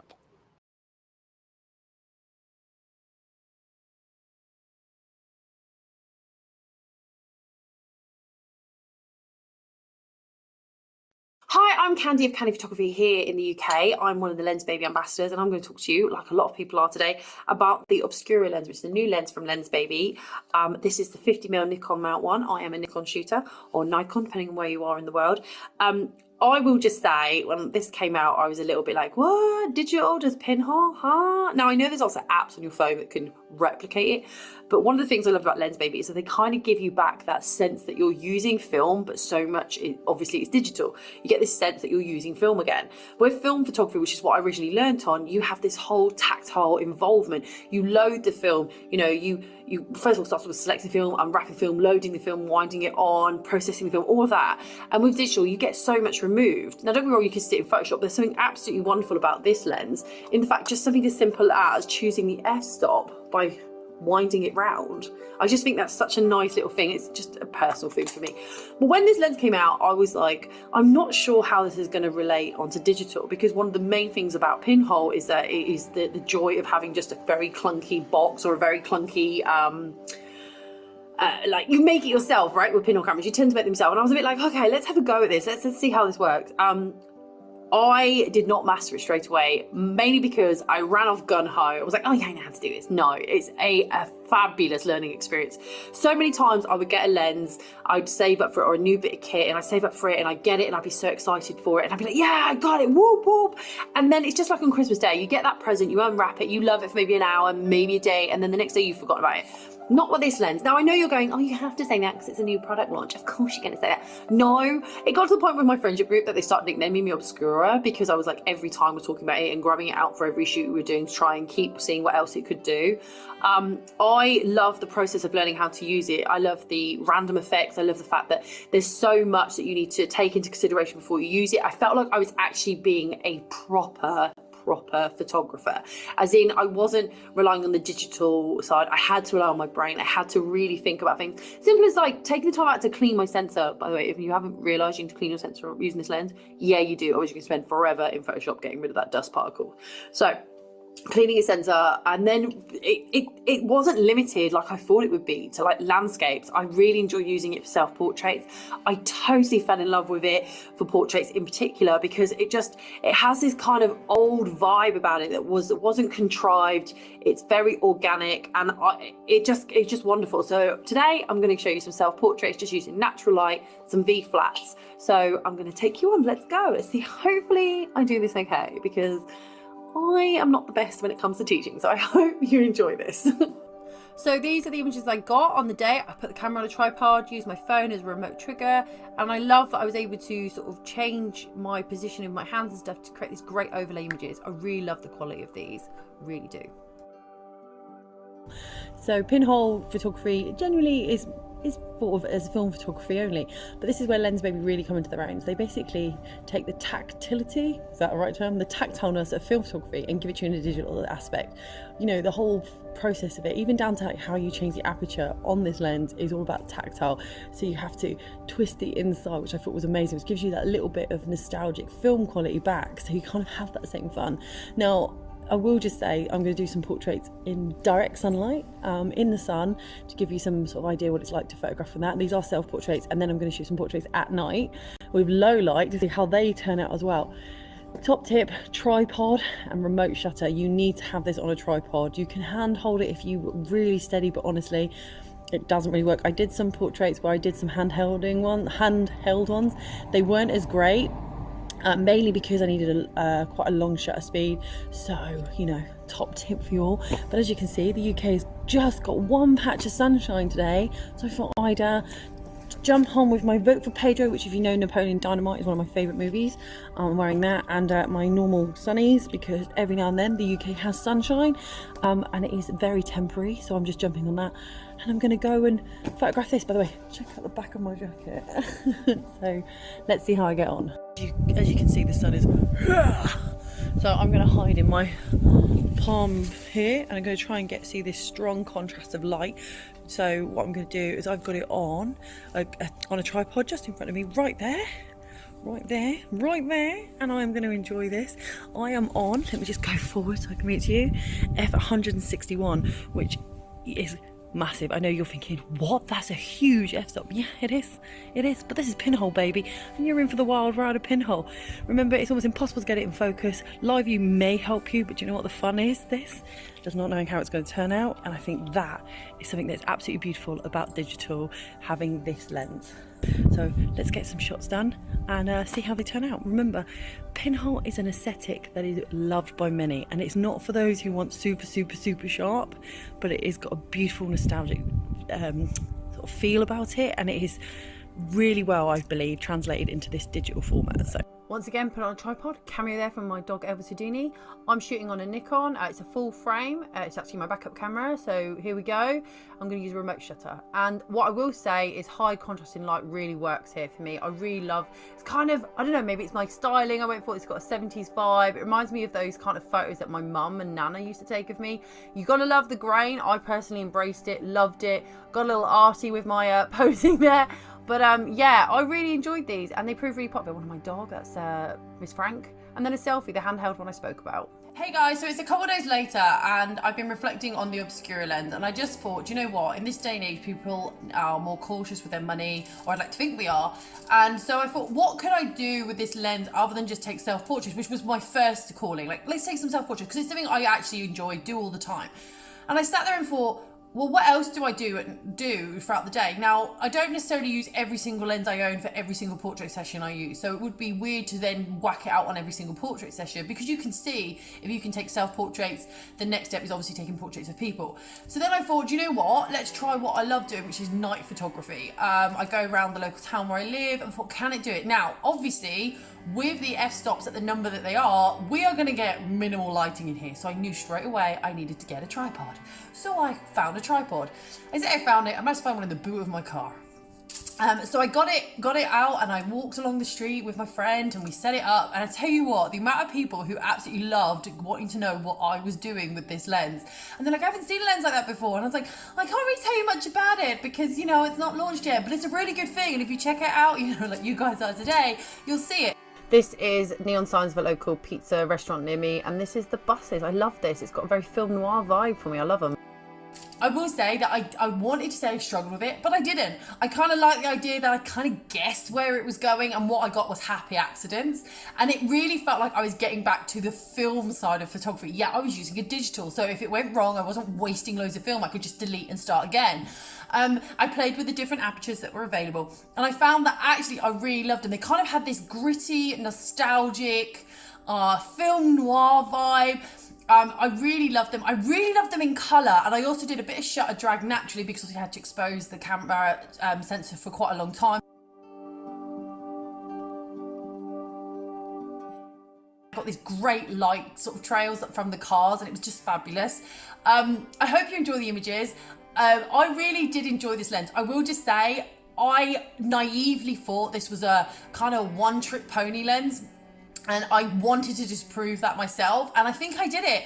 You know, I did the self-portraits. Yes, it works amazing in high contrasting light, but if you want that gritty kind of gritty film noir kind of vibe, definitely shoot at night with this lens. I really enjoyed it, and just, you know, capturing the vehicles as they were maneuvering around in the night was just fabulous. And I am lucky that the town I live did have some great neon signs.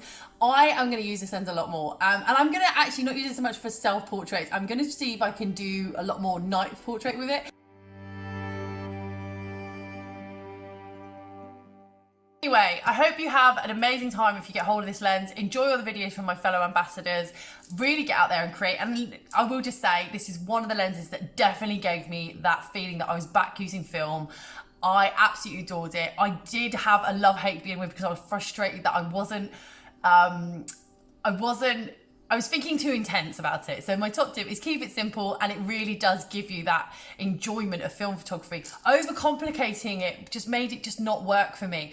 It was so nice to have this really simplistic lens give me this beautiful, pure aesthetic, and it was just wonderful. And so my advice is just enjoy the process of learning how to use it. Sit back, let the lens will just kind of excite you and give you all sorts of interesting sort of effects, and enjoy it. Enjoy all the other videos from my fellow creators. Have an amazing day, and I'll see you all soon.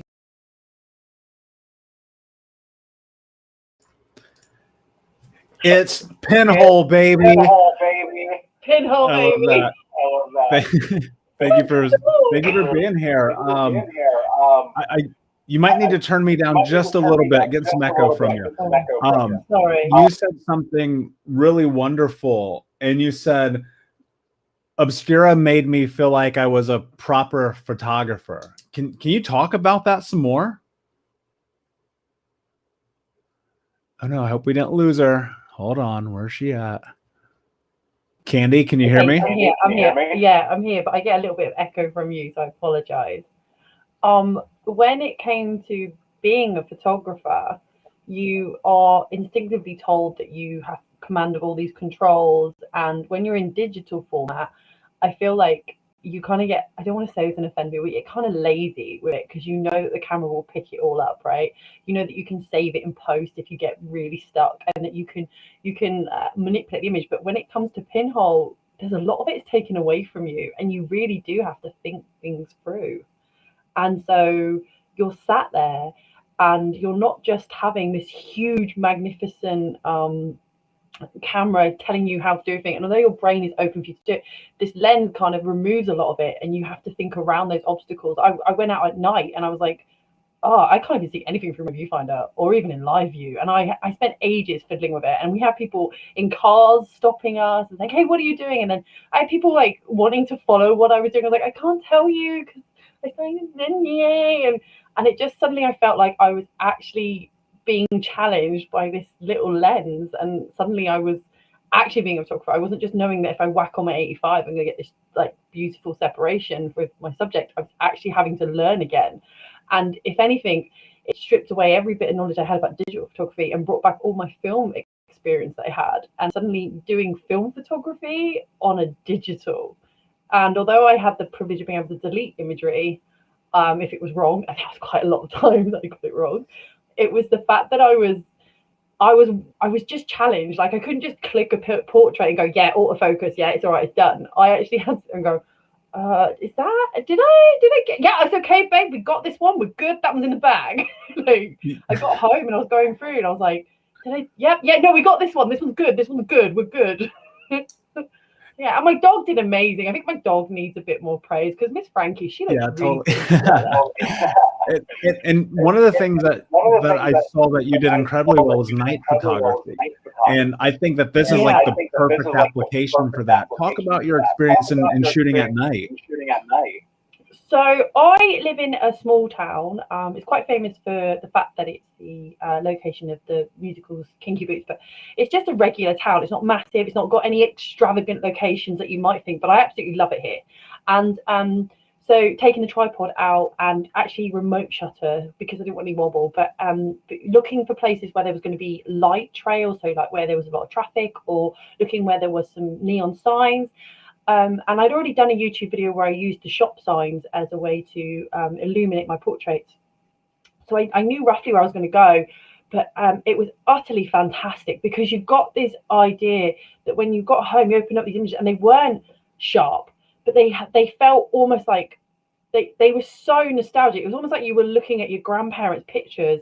You suddenly remember why you took pictures again. They were meant, this was about feelings and emotions, not pin sharp. That's what I felt personally. I did, we can all take pin sharp images. We go mad about sensors and everyone's got these, my sensor can capture the nose hairs from 55,000 feet away. These weren't this was like getting a memory back.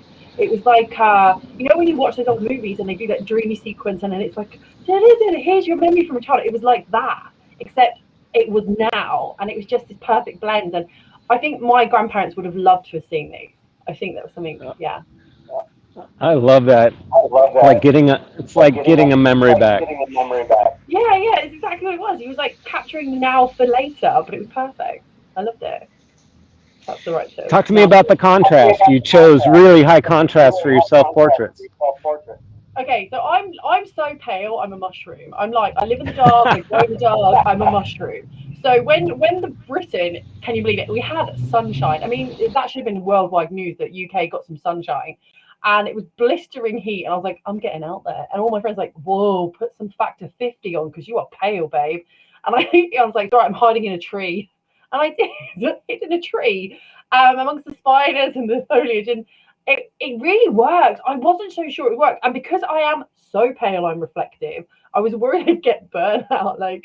But it was brilliant. I kind of felt like I was in the 70s. I was waiting for like Mark Bolan to walk past me. That's what's going on in my head. And I was like, it's Lensbaby, like it's Pinhole baby. I don't know. I know everyone's laughing about that, but it really felt like I always felt like if I could sandwich my grandparents' pictures of them in their childhood next to me, and suddenly we were in the same era. It was different, and I styled it slightly different. Napoleon Dynamite and I like with kindred spirits, but it was so good. And I struggled. I like everyone has said, we struggled because I had naively thought it's a lens. I can shoot it at golden hour. Yeah, you probably could, but I always go to golden hour, and I was like, no, we're not doing it like this. If we're getting something to test, we're going to test it in the times when no one wants to go out and shoot. And I went midday in the middle of the sunshine. Let's go. So that's what I did. That's amazing. And as we start to run out of time here, for those who are just grabbing Obscura for the first time, what kind of advice do you have for them? Throw away every concept you have on digital and treat it like film. Treat it exactly like film. Like I've got a film camera. You don't have the optical zoom. You are using the camera in its rawest state, as in, forget that imagine this is a film camera. You have to work out for yourself how far away you need to be to roughly be in focus and look for the light, literally look like, because you are gonna struggle to create the light in this. And that's the point. You are literally going back to step zero. You're not even on the board yet. And every time you do something, you are learning as you go. And it is such a nice experience once you realize you have to learn.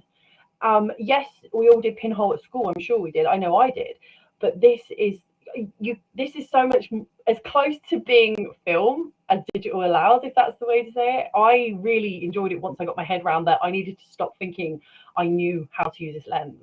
This lens put me on my ass and picked me back up again. I love it. And can you tell everybody where they can find you? at Candy Photo on Instagram, Candy Photography everywhere else, and on YouTube here. So you can laugh at my really bad YouTube videos because I am literally exactly how you see me in that, a dork. So amazing. Well, thank you for being here. Thank you for your amazing video. Cannot wait to see more from you. Thank you. Bye. So Craig, wow, amazing. You know, you look at the night shots that Candy took, and it's just the levels of which you can take Obscura are infinite. You can take this thing in everywhere. What? Well, and I love that her approach to her own contrast with the world in terms of Candy's, you know, being so light skinned, and that played into the strength of the Obscura for her, and she made that work. That's awesome. Yeah, and it's so much, and you keep hearing this again and again from these incredible photographers today, that we have to challenge ourselves, you know, and Lensbaby, as everyone knows, is going to be a challenge, but this one particularly is going to push you to learn something new about yourself as a photographer. We got a couple of minutes here. Talk about the challenges that you had in designing, creating Obscura.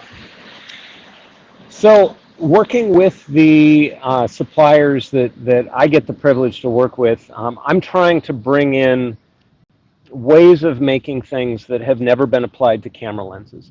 And so doing that with a pinhole, of being able to take the idea of a zone plate that needs all of these zones, but you can't support that in metal without a substrate, and then what do you do with the reflections because light's going back and forth in between. I got to reach out to a semiconductor manufacturer and work with them, and they were super excited. And a lot of times, and I've shared my story before, that I have gone out and found somebody that would normally charge hundreds of thousands of dollars for prototypes of something, but because they're so excited about the idea, they're like, oh, let's slip this into another job, or let's get this going over here, and we can experiment, and maybe I can find a different supplier that can come in. And so that synergy of finding somebody that's used to working for Intel or used to working for AMD, or someone that is going to give them $1 million job, they're excited to give us a job that involves, you know, a few hundred products for Lensbaby that we can see if our customers even want, you know. And that's the beauty of working in this industry on stuff that isn't mainstream, is we get to say,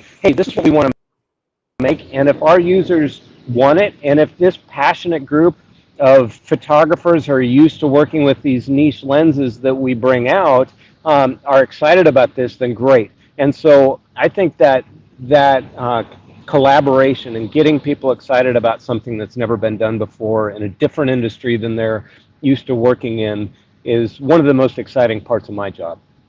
Yeah, I love it. All right, guys. Well, thank you for being here. We're going to take a quick break, and we will be back in just a few minutes.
This is the new Lensbaby Obscura. It's a really fun lens, and if you're looking for something to really take you out of a creative rut or inspire you to look at the world in a different way, this is a great lens for that. What I loved about the Obscura is the 16mm wide-angle lens, because it allows me to improve the composition in architecture and landscapes. So here it is, the Lensbaby Obscura. Have fun with it and shoot extraordinary with Lensbaby. One of the things that I love about Lensbaby gear in general is it does really, truly push me to try things differently. But one of the things I love about Lensbaby is that they kind of give you back that sense that you're using film, but so much, obviously it's digital. The Obscura lens, which is the new lens from Lensbaby, I love the process of learning how to use it. I love the random effects. I love the fact that there's so much that you need to take into consideration before you use it. I felt like I was actually being a proper photographer. With the Obscura, that's just a little bit different, unique. It's a different kind of mood and experience when you're out playing with your new Obscura. This is the Lensbaby Obscura. This being Lensbaby, you know it's not going to be anything standard, right? This lens would break the way we currently think about photography. Lensbaby Obscura isn't a lens. Obscura is an extraordinary experience crafted in the origins of photography. It's all just a process. It's part of the journey with Lensbaby's new lens Obscura.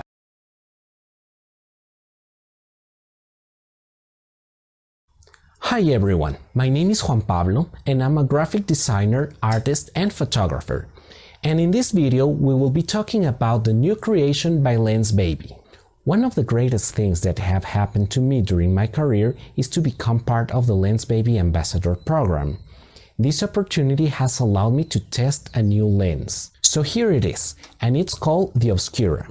This is an art lens inspired by the camera Obscura. There are two versions of the Obscura. This one, which is the 16mm standalone pancake lens for mirrorless cameras, and there's also a 15mm lens for DSLRs that is compatible with the Lensbaby optic swap system. However, since this is the version that I received, I'll be talking about it in this video. This isn't exactly a lens. It's a darkened enclosure with three different apertures that allow the external light to enter into the camera. It will allow us to adjust the aperture that has three different settings: the pinhole sieve, and the zone plate. The first one is the pinhole, and it has an aperture of f9.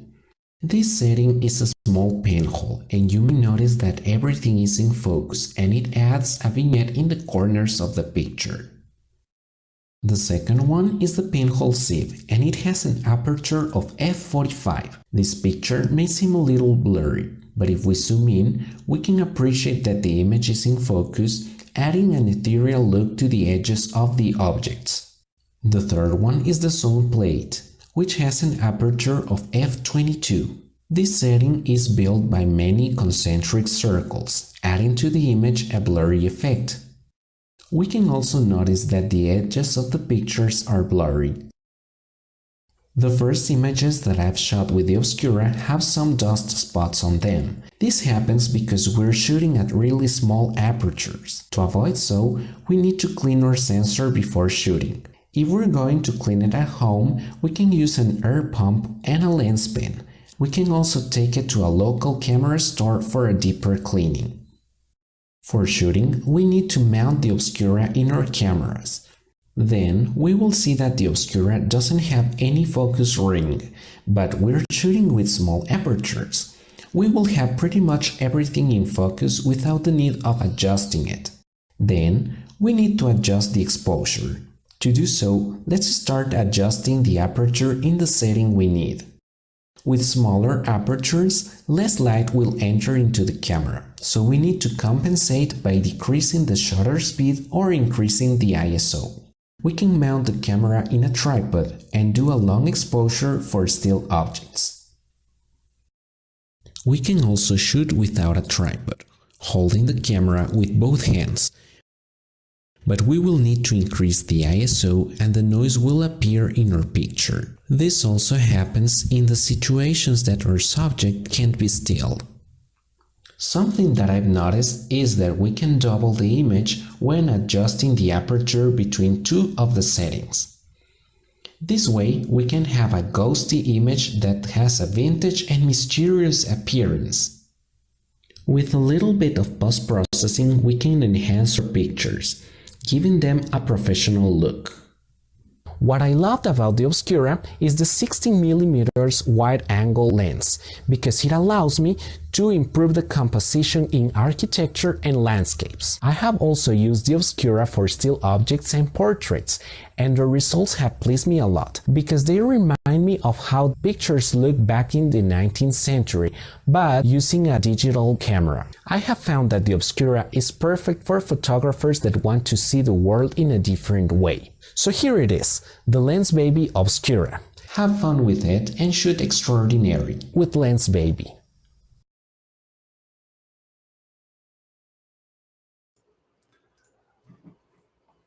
Oh, wait, hold on. There we go. Perfect. Juan Pablo, how are you, my friend? Hi, Michael. It's a pleasure to be here. Thank you so much for being here. Amazing video. I saw the ballerina photo, and you said it made me feel certain way. Talk about the emotional experience that you've had with shooting with Lensbaby, with the Obscura specifically. Well, at the beginning, I felt like, well, I'm not sure about how to shoot with it, but experimenting with the Obscura, I was feeling more comfortable every time. And as a portrait photographer, I struggled a little bit at the beginning. But then with these pictures of the ballerina, I was trying to create something unique, something that reminded me like the pictures taken back in the 19th century. So I enjoyed the process a lot. And I think the Obscura is not a lens that will work only for landscapes or for still objects. You can use it for portraits, and the effects are really beautiful, and I love them so much. Can you talk about the experience you had when you were kind of creating the double image, right? When you went between the different settings in the Obscura, and was it fun? Was it exciting? Did you love it? Did you hate it? Talk about that part of the experience. Okay, something interesting was that experimenting during the photo shooting, I discovered that I can put the Obscura between two settings. For example, here I can put them between f22 and f90, and the image was doubled. And I say, well, this looks really interesting, and the effect pleased me a lot. So when I saw the picture, I say, well, this is something that we cannot create with another lens, and this is something unique. And I was really excited about it. So now I have developed a style that tries to experiment with lenses, and the Obscura was something really, really interesting. So I can now create something really beautiful and unique. Yeah, and one of the things, and I've seen some of the photos you've been sharing, and they're absolutely incredible. One of the things that I think everyone, as we're finding throughout the day, our speakers are sharing, is that it was a bit of a challenge at first, right? Can you talk about how you learned how to use Obscura? Okay, well, this was, as you said, something really, really challenging. I must confess, I'm a perfectionist, and one of the things that I've noticed at the beginning is, well, where's the focus ring? Where can I get the sharpest image? And it didn't happen. So I said, well, I need to experiment, and I need to embrace the process of creating rather than the final result. And this was something like really new for me. And I learned how to create and to experiment using something really different from what I used to do normally. And during the process, I learned a lot. It was a great experience because I used it for architecture, for landscapes, and for portraits. And I said, well, I can do it with everything I want to, and I will need to start embracing the process rather than the final result. Yeah, and I think, you know, it's really funny whenever you hear the word Lensbaby and perfect, you go, that just does not work. And so one of the things is, you know, I have found, especially in using any of our Lensbaby products, but especially Obscura, is you do have to let go of perfect. You have to stop doing that and just try to create. How was that did you find that to be a challenge as you were learning Obscura? Of course, it was really, really challenging. I was trying to take the best results, and I noticed that they started to be imperfect. And it was like something, it was like a therapy for me. So I started learning how to do it and how to take the most beautiful shots with what I had in my hands. And the process was hard at the beginning, but then I was getting used to it, and I ended up loving it. So the Obscura for me has been a really beautiful lens, and now is part of my main lenses that I carry with my whole equipment. Wow, that's amazing. Tell us a little bit, Juan Pablo, before we go, if someone is just now getting Obscura for the very first time, what is one piece of advice that you would give them?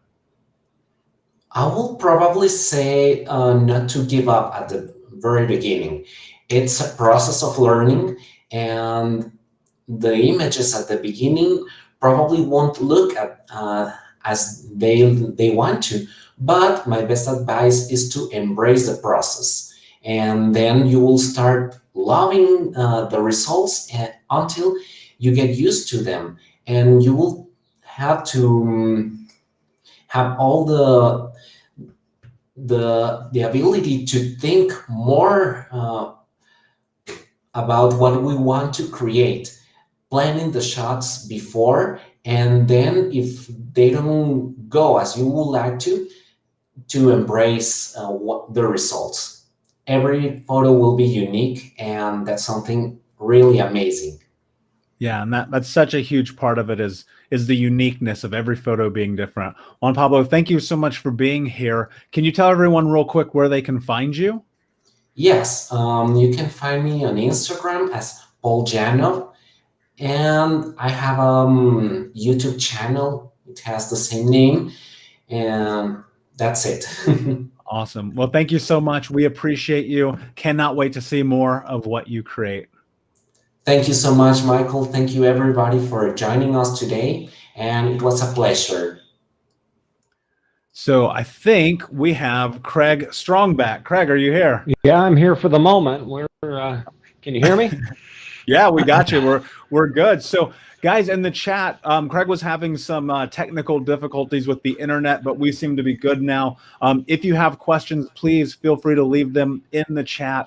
And we have our amazing customer happiness team in the chats with you, whether you're on Facebook or YouTube, Instagram, Facebook, wherever you are right now. Our customer happiness team is here for you.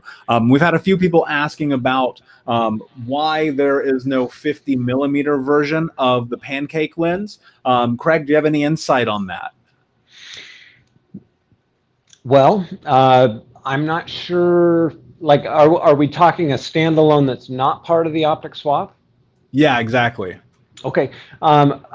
It would be duplicating a lot of the things that we incorporated into the optic swap to make a standalone that doesn't incorporate the optic swap. So it would essentially be the same cost, if not more, so that we could recoup some of those initial setup fees for molds and new machined parts. So we decided that the 50mm version was best in the optic swap since it's already available for all of the mounts. And, one of the questions, go ahead. I did see a question about filters, and the 16mm does not have filter threads. I have adapted some larger filters like 77 millimeter to go around the outside so it doesn't vignette, and be happy to talk to people about whether they would want that after they've used it. But the filters on the optic swap version, the optic and the standalone version, which is part of the optic swap system, it takes 46 millimeter filters, and there is a hidden 37 millimeter filter in there. So if you have our old wide angle telephoto super wide lenses that have 37 millimeter filter threads, they will screw down in there to those secret filter threads that are down deep inside the cup.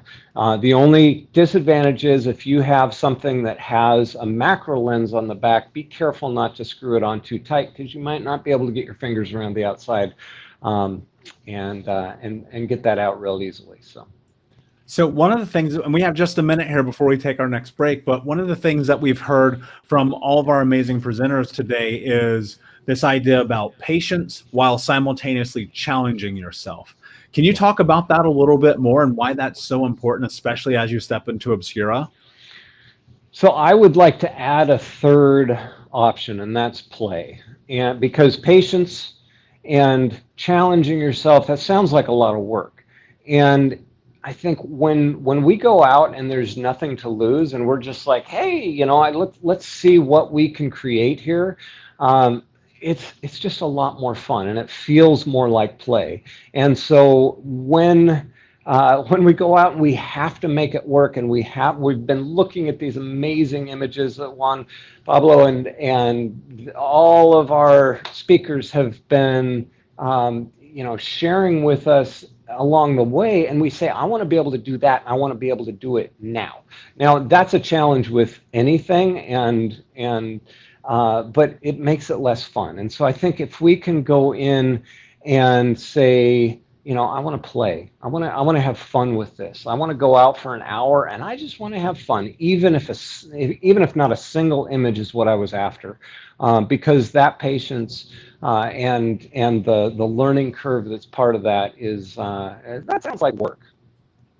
Yeah, and as Ariel just said, I see this as a great walking around lens.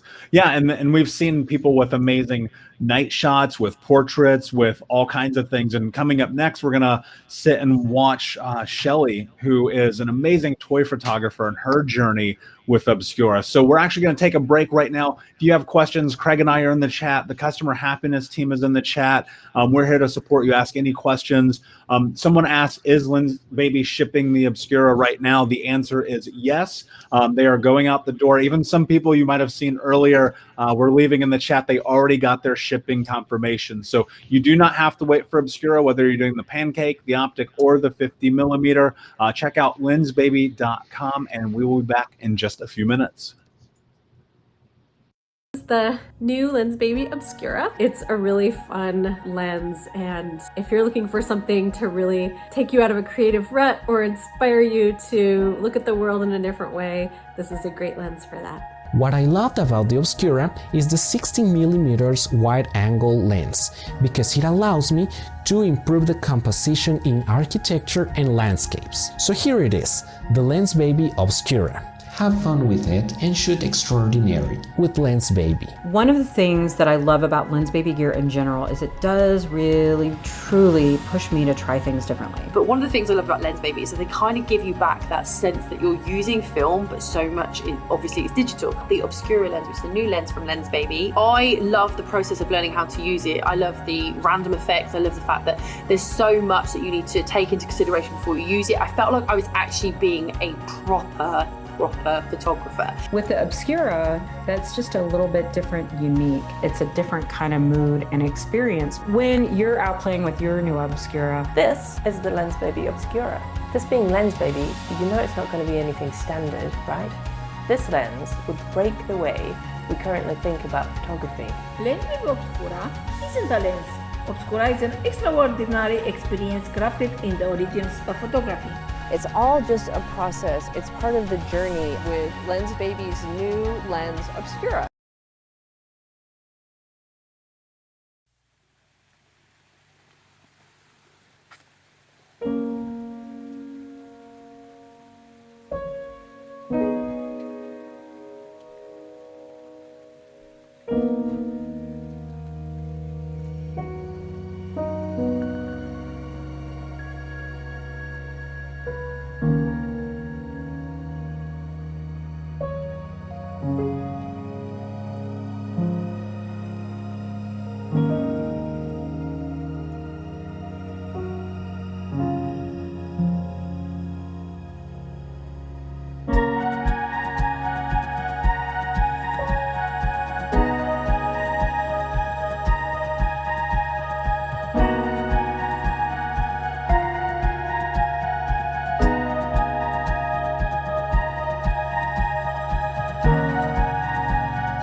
Hi, I'm Shelly Corbett. I'm here in Seattle, Washington, and I'm at my favorite park, and I'm going to take you on an adventure that combines toy photography with Lensbaby's new lens Obscura.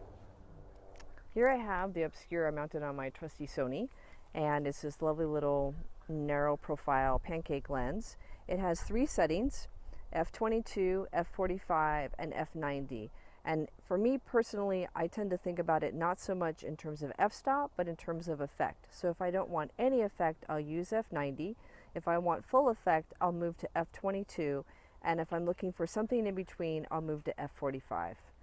And then I'll generally take all 3 of, I'll use all 3 of these for any particular scene, and then I won't pass judgment on which one works best until I get home. I titled this video Falling in Love, Out of Love, and Back in Love with the Obscura because that's pretty much been the process. My expectations were very high for this lens. I thought, oh, super cool, love me a pinhole, but then when I got it and I tried it, it didn't meet those expectations and I fell out of love. And I honestly got very frustrated with the lens and I didn't think I was going to be able to complete the assignment. But then, because I'm a tenacious individual, I don't give up easily, I had to rethink my whole process. And part of that was changing my subject a little bit, staying within my creative boundaries, finding new solutions, like finally overcoming my reticence for both post-production and getting a small travel tripod that really supports and will work with the toys that I want and the situations I find myself in. So I think that's really the creative process, is a roller coaster, is overcoming your initial expectations, meeting the lens where it's at, not where we think it needs to be, and then finding out where you go on that creative journey, because more than likely it's not going to be where you think you want to go, but it's definitely going to be an interesting place. So once I got the lens and I saw it, I thought it was super cool, super flat, great for travel. But when I put it on my camera and took some photos with toys, specifically with Lego, I saw all sorts of problems in the photos. Since it's a 16 millimeter, it photographed absolutely everything that houses, fences, and it was my results were not really good. And I'm used to shooting macro where you can sort of fudge the scale and play with sense of reality, and now I'm like in super hyper reality, and it was obvious where the toys are and there was no scale fudging, and it was I wasn't happy. And then the reflections, it was I was pretty discouraged and definitely had a crisis of confidence with this lens, and I'm like, I can't do anything with this isn't going to work, truly. But I'm not the kind of person to let that get me down. So I picked myself back up and thought, what can I do? What will work with this lens? So then, instead of thinking about what I thought the lens was, I started thinking about what the lens really was.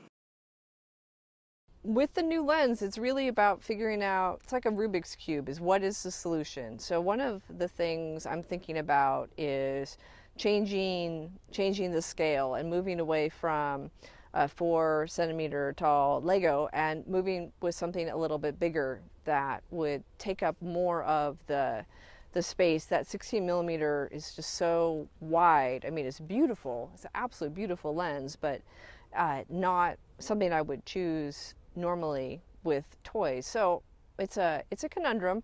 So I thought one solution might be pulling out my dragons. I have a lovely dragon collection, one of my favorite parts of my collection. And this looks like a mighty fine spot. And so I'm thinking about silhouettes, I'm thinking about lines, I'm thinking about getting this stick out of the way. Luckily it was a dead one. It's been really forced me to go back to the basics about what makes a good photo, what makes a compelling photo. So that's kind of what I'm thinking about right now, is how can I capture that?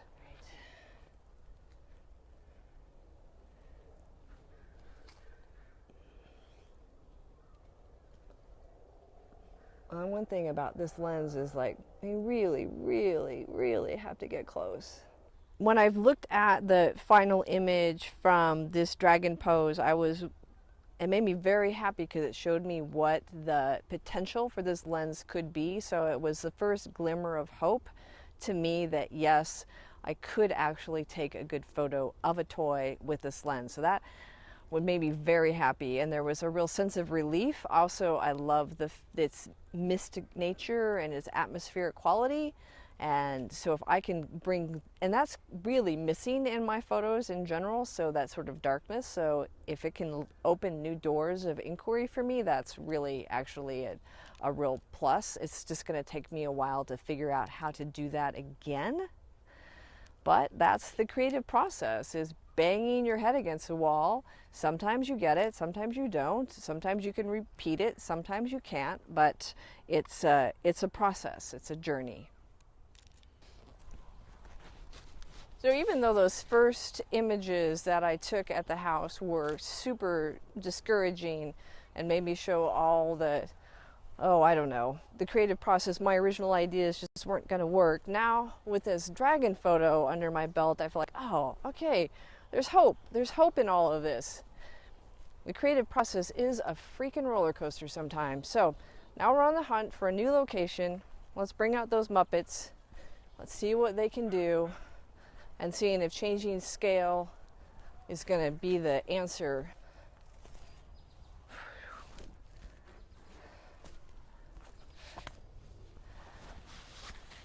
I love the lines here. I love those little trees. Wonder if we can do something with some framing and the color. The light's not bad. And so I said I brought some new toys. We got some Kermit, because everybody loves Kermit. Got a little Fozzie the Bear action, and Mad Harry, because he's awesome. Of course, my favorite is Gonzo. He'll have to make an appearance here soon. But let's start with Crazy Harry, because he's just crazy, man, and he's in love with the flowers. Just like me. Crazy about this lens. And one thing I've had to get used to with this lens is literally being right on top of the figure.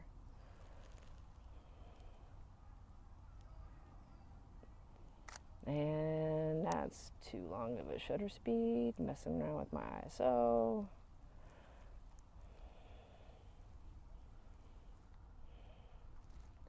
At 45, I'm in the middle. See what happens. I can do handheld at a 30th. What's the focus like?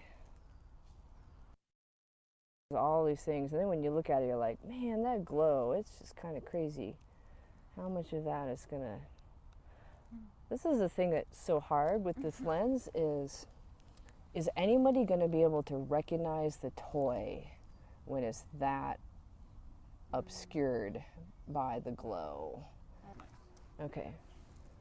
So one of the things that I've realized with this lens is, while it's beautiful and it has a really super unique look, is that maybe if you're not familiar with a toy or a character, it's not going to read. So I've been really kind of playing with what figures have enough of are recognizable enough that people are going to get it, even though not all the information might be there. So that's kind of where I'm at, is thinking about what toys, what stories do I want to tell, what stories do people want to see even, and then how can I meet them in the middle by using this lens and showing off these toys in a new and unique way. So that's kind of where I'm at. A lot of trial and error, and that's where I'm at, is what. And it's just super fun to get this close to a toy. I mean, seriously, you're like I'm literally inches away, maybe 3 inches at the most, and having it fill the frame. So that's it's a whole nother way of looking at these guys, which has been really a nice change of pace. The Obscura has been super fun for me just because I get to it's really literally forced me into a new area out of my comfort zone, which is good because I've been a little bit too comfortable for a little bit too long, and moving into some new creative avenues and making me look at new toys. And now that I've been playing with the Obscura for a few weeks now, I'm starting to sort of get the hang of it. I feel like there's possibilities going on, some really fun things ahead. I'm not there yet, definitely not there yet, but I'm making some progress, and I feel really good about making progress. It's that creative roller coaster. It just never stops. Okay, well, it wouldn't be me if I wasn't around water.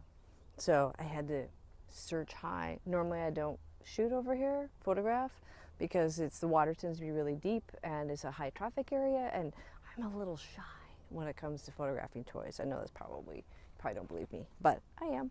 So we're here, and we got some water and we got a boat, so let's see. The question is can we take a photo that looks like a Shelly toy photo with an Obscura lens? And this is the real test. Oh man, that reflection is beautiful. So one thing that I have learned is not to judge photos too quickly, and part of that process is literally just letting them sit and not look at them. Put some time between me and the actual experience of taking the photo, and by doing that I can allow, I don't know, maybe some sort of weird magic happens, but oftentimes the image is better than I anticipate if I let it sit for a while. So I like to call it like breathing, kind of like a fine wine. I'm really learning to love the Obscura lens. It is not your run-of-the-mill lens. And part of the joy of it is the experimentation and really pushing yourself and seeing what this lens can do and how it can help you realize your own vision. And you may not get it the first time, but you keep trying. You never know what you're going to get. So like I mentioned before, this is one of my favorite spots in the park, but I've never been able to capture the beauty of this particular location and just the serenity of this little pond being back here.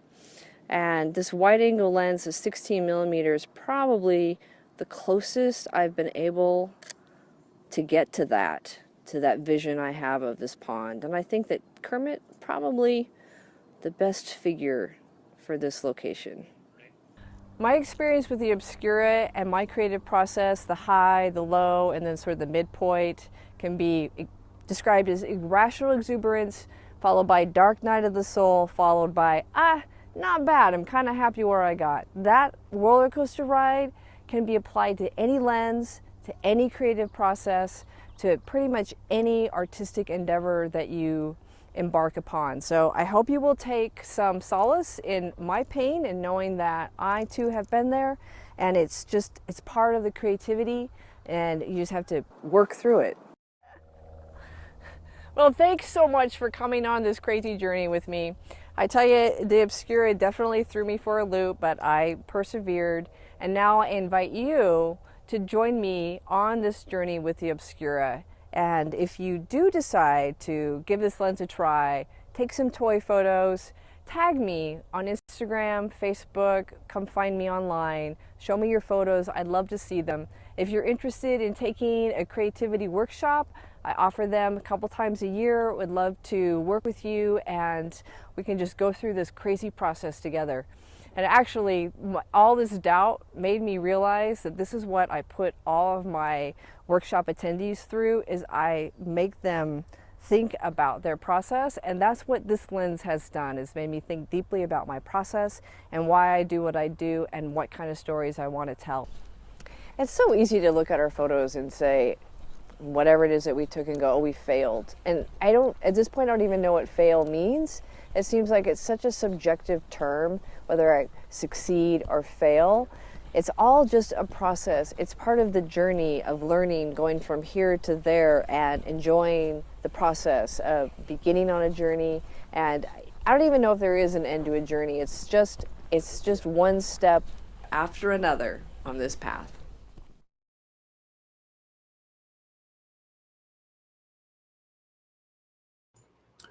Wow, that was amazing to watch, to witness, to be a part of, because I think, and I've told you this before, I think that you're an incredible storyteller, but watching and going through that made me really appreciate how amazing you are as being an educator, because one of the things I think people often lose sight of is that there is a level of difficulty to this. Sometimes the first time you ride the bike, you're going to crash, and maybe you're going to crash the 100th time, but eventually you'll get it. You'll be on that pace, and you'll have this back and forth with yourself, mentally, emotionally, physically, where you'll be like, why am I doing this? Why bother? Why show up? Why try to persevere? And what you've done so incredibly well and beautifully is like persevered through this. Talk about this experience for you of like the ups and downs, the roller coaster of what Obscura has been for you. Well, it's definitely been a roller coaster. Got the lens, super proud, super honored to have been given this opportunity, but I got it, and I had this idea of what a pinhole camera would be, the lens would be, and then I started taking some photos, and I'm like, holy crap, I don't know what this is. And then I was talking to Kayla, and I'm like, I'm going to send this back. I can't do this. This is over my head. I'm like, and she's like, no, just hang on to it for a while. I'm like, okay, fine. So I stuck with it, and I had totally change up everything. So I had to change up the toys. I had to embrace post-processing, which I have been ignoring for like 30 years. And I had to buy a stupid tripod, which I'm like, I hate tripods. I'm like, so frick, now I'm gonna have a tripod. And luckily it's a small one. And I couldn't be happier, because I guess Dark Night of the Soul totally messed up with my confidence. I mean, really crisis of confidence on this process. But coming out the other side, I feel so much stronger for having done this and gone through it. And I gotta say, Craig, I was a little annoyed with you in the behind the scenes, group chat. I just felt like I don't need someone to push me out of my comfort zone. I don't need that. I was like, just what I need, someone pushing me. And I'm like, fine, okay. But, I'm grateful. I'm grateful for the experience. And I have taken some photos, which it's been a really long time since I've taken anything that I've wanted to really enlarge big, because I just think the detail in these photos are incredible, and you just cannot appreciate them on a tiny screen. And I want to see them huge. So that's where I'm at. How big? Yeah. Well, if I could go 30 by 40, I would. Oh, I'll travel up to Seattle and take a look. That's awesome. Yeah, but I gotta like figure out where am I gonna hang them. I got a whole garage full of large stuff from back in the day. So it's like, I know the risk of blowing up that large, but it just makes me so happy to see photos big. And these images have the ability to hold up with that close inspection. So super happy with them. So Shelley, that's awesome. And I've got to say I was inspired. And what struck me initially was you are generally shooting with a 50 millimeter, and we gave you a 60 millimeter to work with. And Uta is usually working with a 16 millimeter, and we gave her a 50 millimeter. So again, we did a double whammy in terms of not only changing up the effect and asking you to do a complete 180 in terms of like this is not something you're familiar with as far as the effect. And then we changed up the focal length. And which one of those was stronger for you in terms of taking you out of your comfort zone? Oh, probably the wide angle. That was actually, because both of them are problematic. The wide angle, which really forced me to really think about the environment, and I couldn't fudge the depth of field, which you can in macro and toys, you really rely on that fudging. So I that was gone. So that was really problematic. And the other one is the toys are reflective, and you have all those chromatic aberrations, the whatever you call them running, that was tough. So that was like, okay, how do I deal with this highly reflective surface? Mhm. So around water and the toys, and that was a challenge too. So I had a lot of challenges. So you seem to, from what I saw there, you seem to gravitate toward the zone plate and the pinhole sieve. Is that accurate, or was there one of those that you liked better? I like them both. That's why I did 3. But what I actually ended up doing, which I like the best, was taking all 3, figuring out which one I like the best between the sieve and the whatever. I don't know. I can't talk about with it, whichever the 2 were. And then I would do is I would take the pinhole, and then I would bring that in where I wanted more detail. Wow. Well, and that's where a tripod really helps. That's why I had to go to a tripod, because I needed to mix all 3 of them to get what I wanted. That's pretty neat. And did you feel like the spatial, the matching up in post production? Was that easy? Were they lined up pretty good? Yeah. That's and awesome. besides, it's toys, and it's a Lensbaby, and you embrace the wabi sabi. It's like, it is what it is. You go with it. So Yeah, the last that's thing so much about it, right? Going for it. Yeah. The last thing I want to observe is I really connect with those from behind images that you had looking out at the lake. I'm not sure that I've seen a lot of that from you before. I love with Kermit with his arms behind him and his legs stretched out over the front of the rock as far as we know, but it tells a story that you don't necessarily get when they're looking in the camera. It's been so much fun to be able to actually get the environment and really go big with them. And I was in Colorado recently, and I took the lens along, and I had all my toys, and I really wanted to get some wide open mountain, peak sort of look. And I'll get back there this summer. But that I want to do more of just the openness and the toys in really owning their environment and being in it, not just sort of fudged kind of, otherworldly. So yeah, it's been fun. Loved it. Thanks. Shelly, my last question for you here before we head into our next break, and obviously thank you so much for the incredible effort in sharing those beautiful photos. But if I'm just grabbing an Obscura today, first time, I'm inspired by what you've done, where do I start? Be kind. Be kind to yourself. Be kind in the process. Take your time. Play.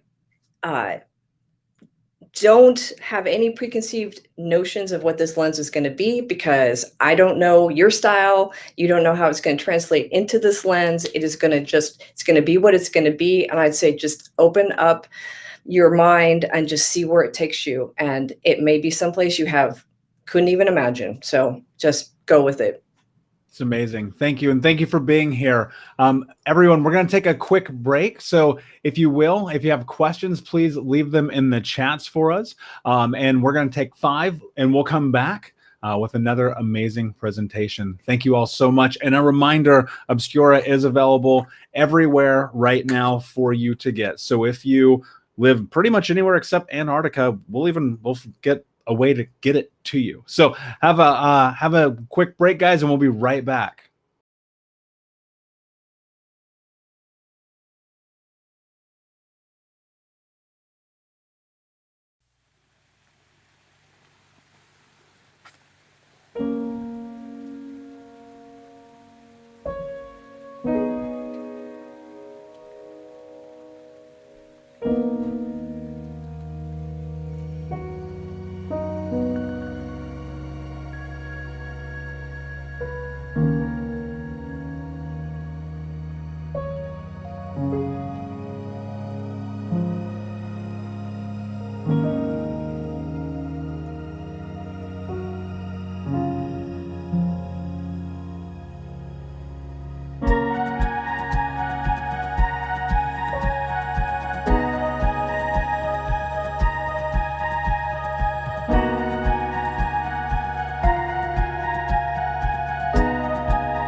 Hey, what's up, everybody? So we're going to take a few minutes here to answer some questions that you have.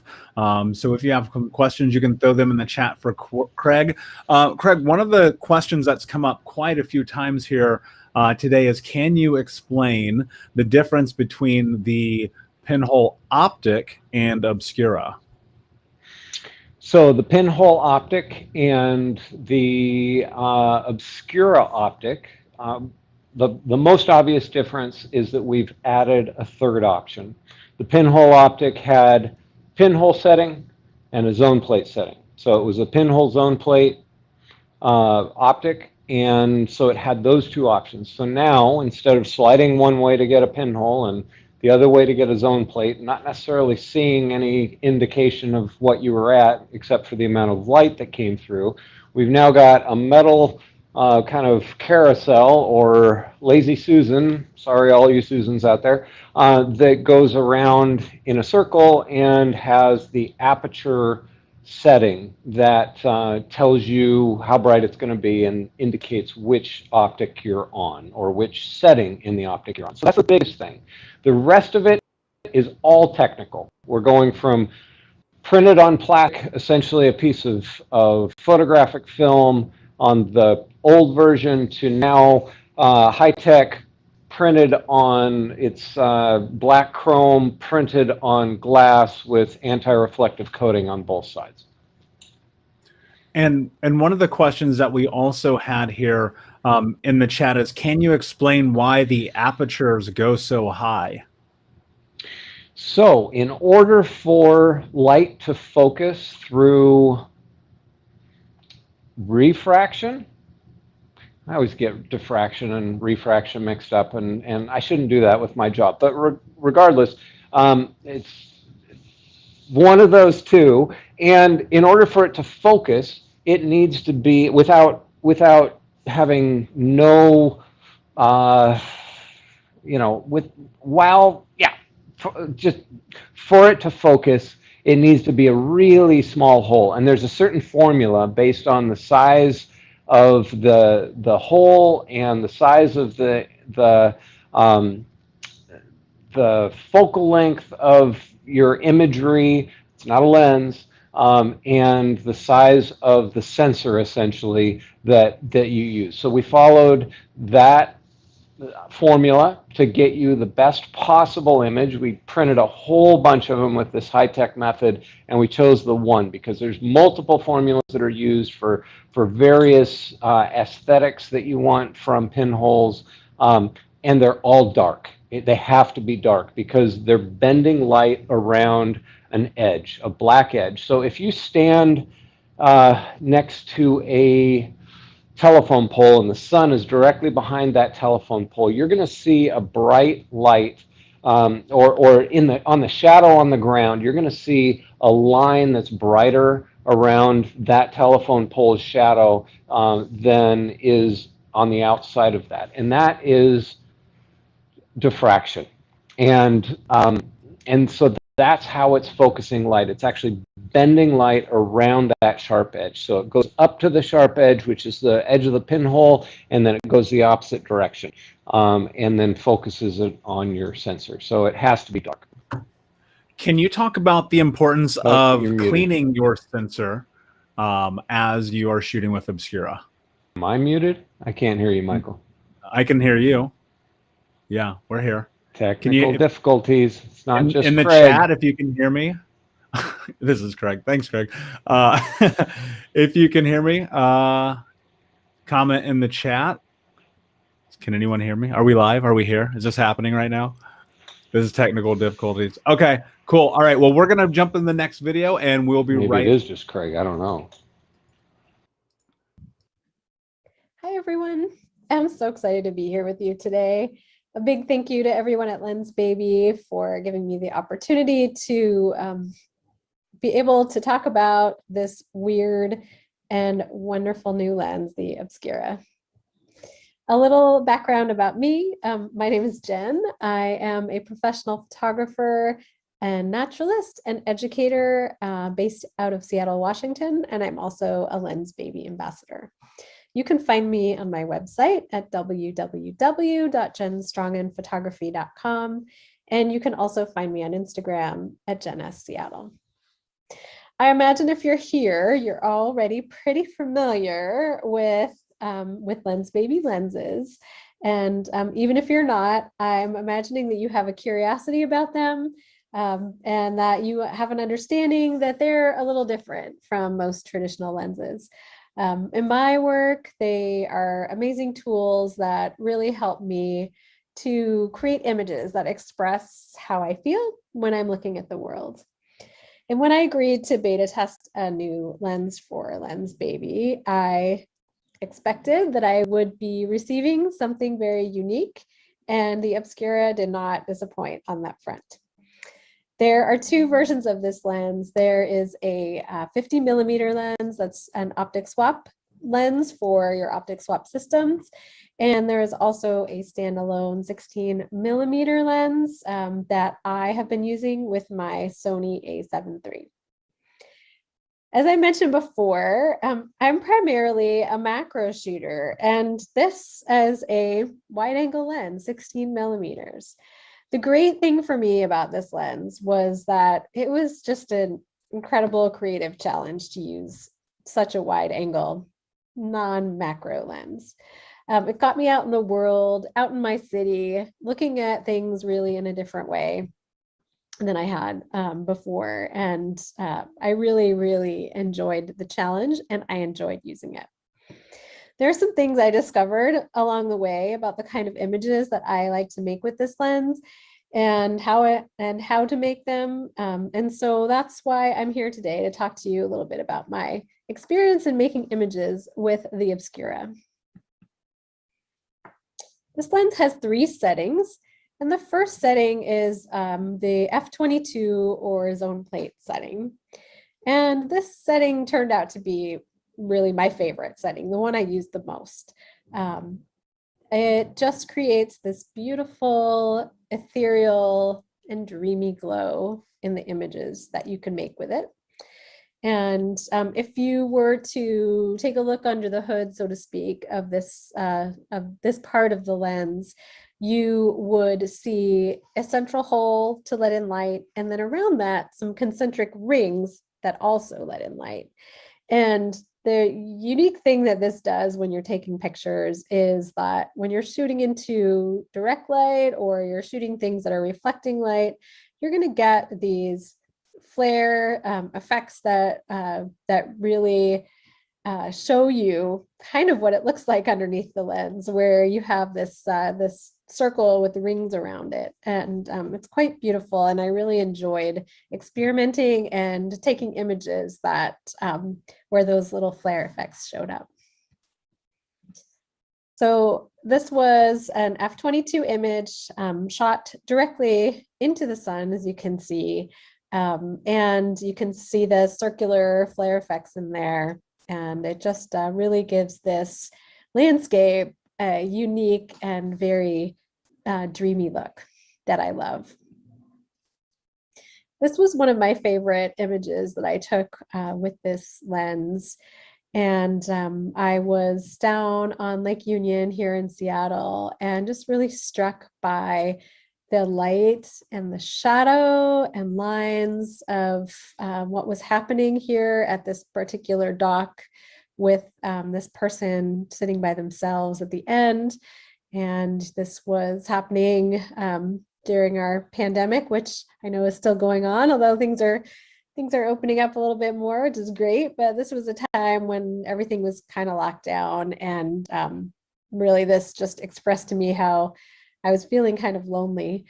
And I just loved how this f/22 setting really captured that mood and really picked up all of the lines and highlights, and that wide angle view of this scene was just really captured it exactly how I saw it in my mind. This day was a particularly sunny, beautiful day with these billowy clouds, and I was in this field of dandelions, and I decided to get down really low to take this picture. And I love doing this with this lens because of the wide angle. It really gives a unique perspective when you're down low and looking up. And the f/22 really helped me to create a connection between this fluffy dandelion and these fluffy clouds in the sky. They were really sort of mimicking each other, and this dreamy, sort of glowy setting really helped to exaggerate that and show that connection, and I loved that.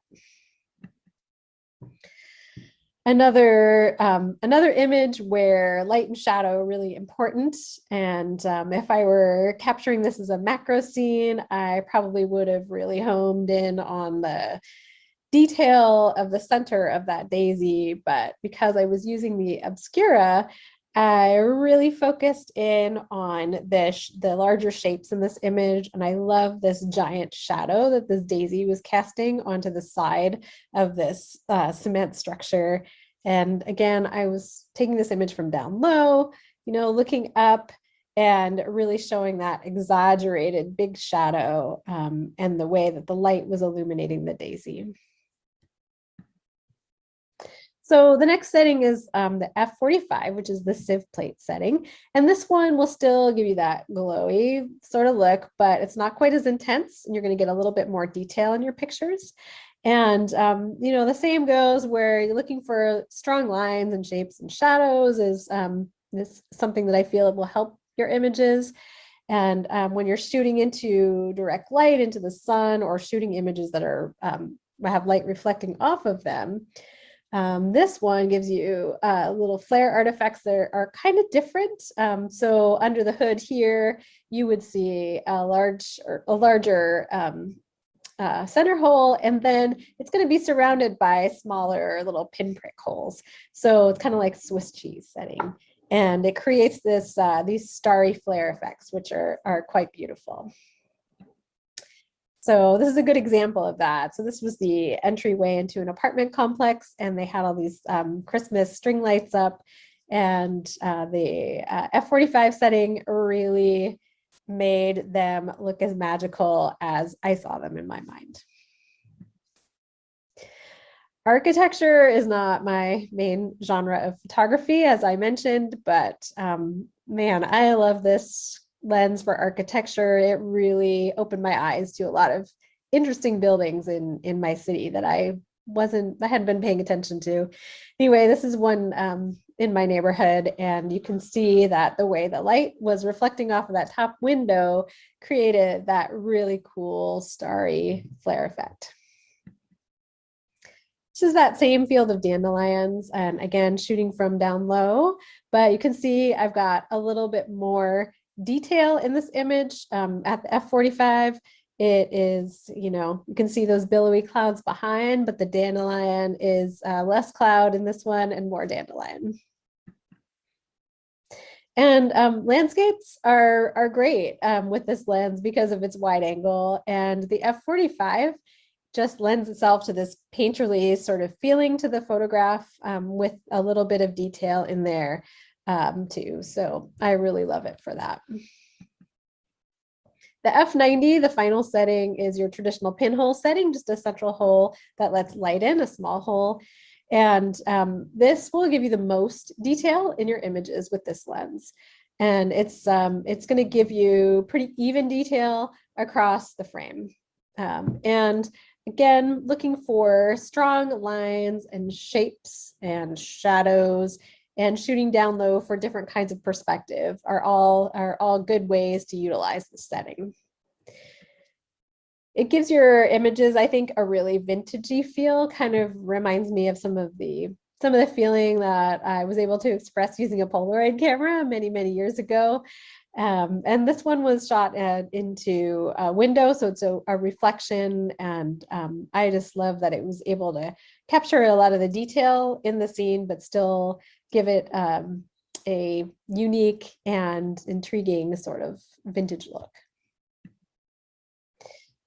Again, just that wide angle is so cool. Really, this is a fountain in Capitol Hill in Seattle, and it has this really wide base. And I love how the 16 millimeter really exaggerates the look of the base of that fountain structure.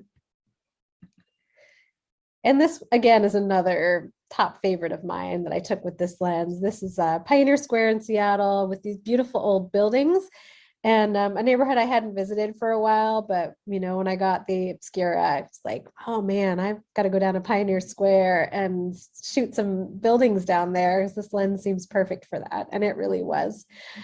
So with the F90, again, just able to really get that nice detail reflecting in the window from the buildings across the street. And it really looks to me like it's from another time. So if you are familiar with the Trio 28, another Lensbaby lens, it's kind of got 3 different settings that allows you to make 3 different types of images. You can sort of trick out that lens by adjusting it to be in between settings. So you're not on one or another, just in between. And it creates, with the Trio 28, creates sort of these double exposure images, and the Obscura does the same. So this image was shot in between the f45 and f90 settings. So you can see it has quite a bit of detail, but it also looks like it's a double exposure. And this one was in between the f22 and f45 settings, so it's a little softer, but again, sort of gave this nice dreamy look to it, and a really cool double exposure effect. So I'm going to leave you with a few tips if you decide to try out this lens. It's a weird lens, but it's so much fun. So embrace the darkness. You're shooting with these really small apertures. So you can shoot at higher ISOs, you can shoot at slower shutter speeds, you can use a tripod if you want to, if you're shooting at slower shutter speeds. I did all of these images, I took all of these images handheld. And one thing that was really fun for me was sort of embracing this dark moodiness that you can create with this lens during the day. So these pictures were taken during the middle of the day, bright sunlight, and I was just able to have my settings so that I could really make them look like they were scenes at night. I thought that was really cool. Shapes, lines, and shadows. I know I've said it a million times in this presentation so far, but it's true. Those are like bigger picture things to look for when you're using this lens. As a macro shooter, I'm used to being out there looking at the tiny details and everything, but the Obscura is not about tiny details. It is about larger shapes, lines, and forms. So those are things to keep an eye out for when you're using this lens. And another thing I know I've mentioned several times, because I think it's really cool, is when you're shooting with this lens, is to be down low and look up. It just feel like it's the bug's eye view. You get just a really unique perspective when in the images that you make, making things a little distorted and looking a little bit larger than life. Experiment. It's not going to be perfect. This isn't the lens for somebody who wants to take super crisp landscape or architecture shots necessarily. This is an image, or this is a lens that it's going to give you a lot of mood to your images, and it's a little hard to adjust to at first with the small apertures, shooting in higher ISOs, shooting in slower shutter speeds. It definitely takes some experimentation and getting used to.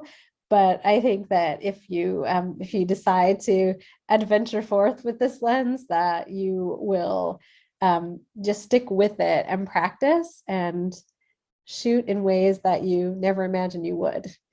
Craig told us before we received this lens that it would break our understanding of photography. We would have to rebuild it again, and that was very true. So keep that in mind if you go forward with the Obscura. So I'm going to leave you with final image here from my f/22 setting, and I just want to say that I think the effort of experimenting with this lens was so fun and so worth it. Another final tip I should leave you with before I go is that these small apertures show up every little tiny speck of dust that might be on your sensor. You might think you've got a super clean sensor, and when you put this lens on, you're going to realize that you don't. So I always carry a little rocket blower with me and blow off my sensor before I put this lens on.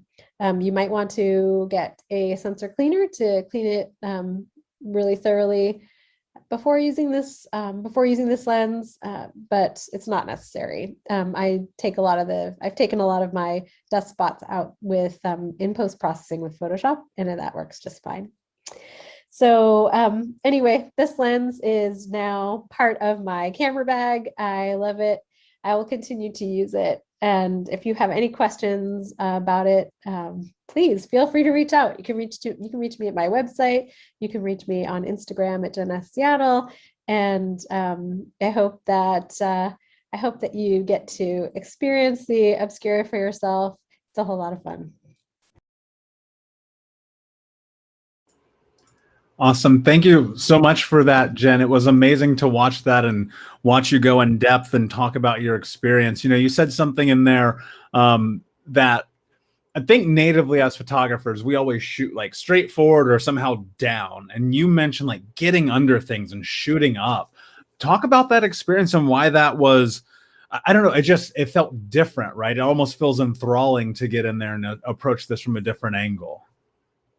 It definitely was. And when Craig mentioned earlier that play was really important, I feel like the getting down low and looking up at things was part of that playfulness for me. Like I said, I'm a macro shooter, so this was really different for me to shoot with this wide angle lens, but it was really liberating because I just threw caution to the wind and I did a lot of experimenting and a lot of playing around with it, and it was really fun. So getting down low though was one of my favorite things with this lens, just because it just creates such a unique image when you look at things that way. And on that same note, you talked about architectural photography. So you started to see something through your camera that you were not drawn to before because of this lens. That's the most interesting thing as people are talking about this, and in general, when you pick up a new piece of equipment, I find that I see something different. What about architecture had you not connected with before that you did when shooting through this lens? Well, I'm primarily a nature photographer, so it's been a long time since I've really noticed architecture around me and buildings, because it's not what I'm focused on in my photographic work. So when I put that lens on and started looking at things through that lens, it just made me think about some of the architecture here in Seattle that I had forgotten about, and I just took it with me everywhere. So I just put it on my camera, and anytime I did any kind of errand or walked somewhere, I just had that lens on, and I started looking more at buildings and stairways and alleyways and dumpsters, all kinds of different things I normally don't keep my eyes open for when I am out taking photographs. So what I saw in your images was angular lines kind of meeting with the softer lines, because there was trees and some, that first one where you were talking about the architecture was screened by branches, and then the stairwell coming down into the the soil and whatnot. So it felt like a real mixture and kind of a tapestry of different textures and leading lines and contrast, and it was really beautiful.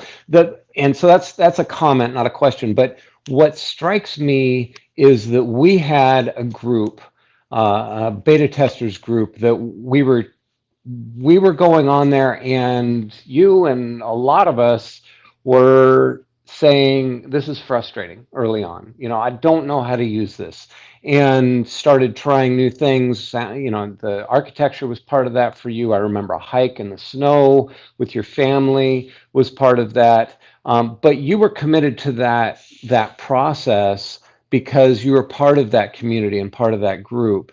What kind of advice would you have for someone that's getting this that isn't necessarily like one of the first people to touch it? How can they find that ownership and see that process of learning, which is quite steep for some with this lens, see that through in a way that that kind of betters their chances of making it to the other side? Staying curious, I think, is the number one thing. Staying curious and playful and experimenting, and just keep at it. And I also found that keeping it on my camera all the time and just shooting everything with it really helped me to understand how to use it. There's a great, as far as community goes, there is a really wonderful Lensbaby community on Facebook. If you don't know about that, I know you know about it, Craig, but if anyone listening doesn't know about that, that's a great place to jump in and share your work and your journey and your experiments. It's a great place to find support and to get help from others who may have used the lens before you. Yeah, and that's a good point, that community and that challenge can come through sharing with other people. And there's multiple Lensbaby communities. There's Lensbaby Unplugged, and then there's some other really vibrant communities as well that you can plug into that have a different kind of feel to them, and so go find that community that you can get challenged from, similar to the way our beta testers group got. This is the first group of beta testers at Lensbaby that got to all talk together about what we were doing as we were doing it. Yeah, it was definitely helpful to have that community of people and see what kind of images other folks were making and how they were experimenting with the lens. And Jen, as we start to head out of time here with you today, first, obviously, thank you so much for creating such an amazing presentation. But something came to mind as I was watching yours, and I was just thinking about perception versus reality. Can you talk about like the biggest aha moment that you had while using Obscura? I think the biggest aha moment I had was when I was creating an image, and that one image of the water with the light reflecting off of it that I took with the f/22, and it had all those beautiful circular flares, and that was a really big aha moment for me. I just couldn't believe I created something like that with this lens. I just hadn't ever seen anything like that before. So that was my big aha moment. That's awesome. And one more reminder, can you tell everyone where they can find you? Sure. You can find me on Instagram. I have a couple of accounts. My main account is at Jen S. Seattle, and I am also at Jen Strong in Photography. And you can also go to my website, which is jenstronginphotography.com. And thanks so much for having me be part of this whole process. It's been an honor. It's been really fun. Yeah, well, we appreciate you, and thank you so much. I can't wait to see what you release for us in the future. Talk to you soon, Jen. Thank you. Okay. Guys, we're going to take a quick break, and we will be back. This is the new Lensbaby Obscura. It's a really fun lens, and if you're looking for something to really take you out of a creative rut or inspire you to look at the world in a different way, this is a great lens for that. What I loved about the Obscura is the 16mm wide-angle lens, because it allows me to improve the composition in architecture and landscapes. So here it is, the Lensbaby Obscura. Have fun with it and shoot extraordinary with Lensbaby. One of the things that I love about Lensbaby gear in general is it does really, truly push me to try things differently. But one of the things I love about Lensbaby is that they kind of give you back that sense that you're using film, but so much, obviously it's digital. The Obscura lens, which is the new lens from Lensbaby, I love the process of learning how to use it. I love the random effects. I love the fact that there's so much that you need to take into consideration before you use it. I felt like I was actually being a proper photographer. With the Obscura, that's just a little bit different, unique. It's a different kind of mood and experience when you're out playing with your new Obscura. This is the Lensbaby Obscura. This being Lensbaby, you know it's not going to be anything standard, right? This lens would break the way we currently think about photography. Lensbaby Obscura isn't a lens. Obscura is an extraordinary experience crafted in the origins of photography. It's all just a process. It's part of the journey with Lensbaby's new lens, Obscura.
Hi, everybody. My name is Kate Haley. I'm a portrait and travel photographer based in the Seattle, Washington area.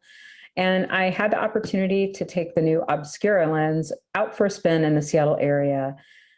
In this little presentation, I'm going to share some tips and tricks, talk about composition, talk about some of the effects of this new lens and how I used it. The focus here is mostly on urban landscapes and just kind of like life around the city, but the opportunity to photograph some of the more iconic spaces in the city and see it a little bit differently.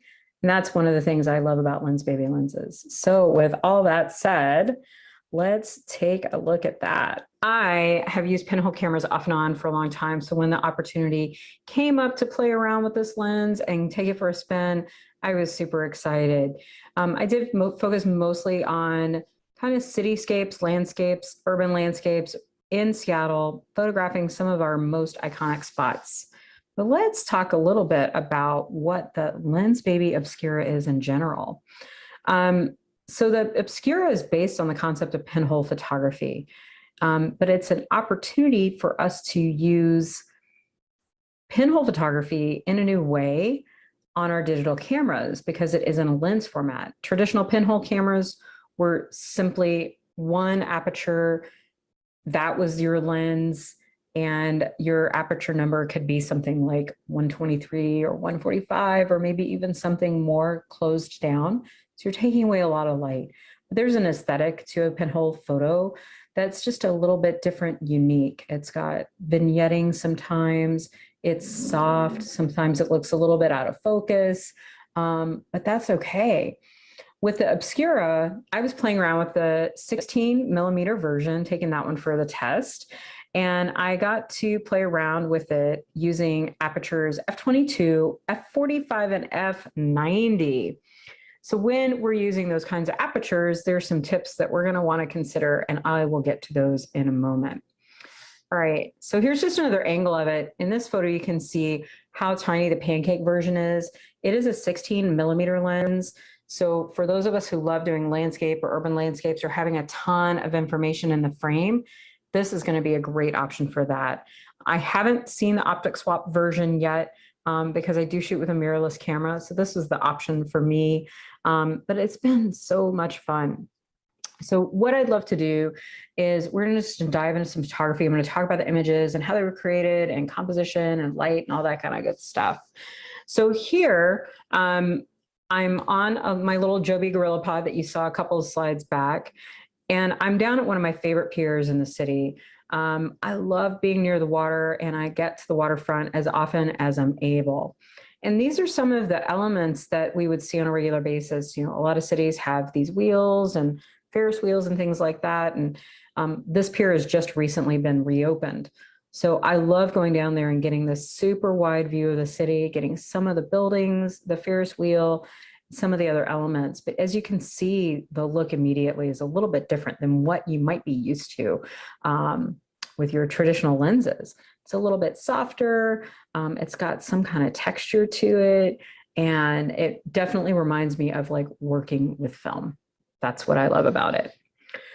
So here at the same spot, looking at different angles, using leading lines, finding interesting shadows and patterns, and even having a little human element in that frame.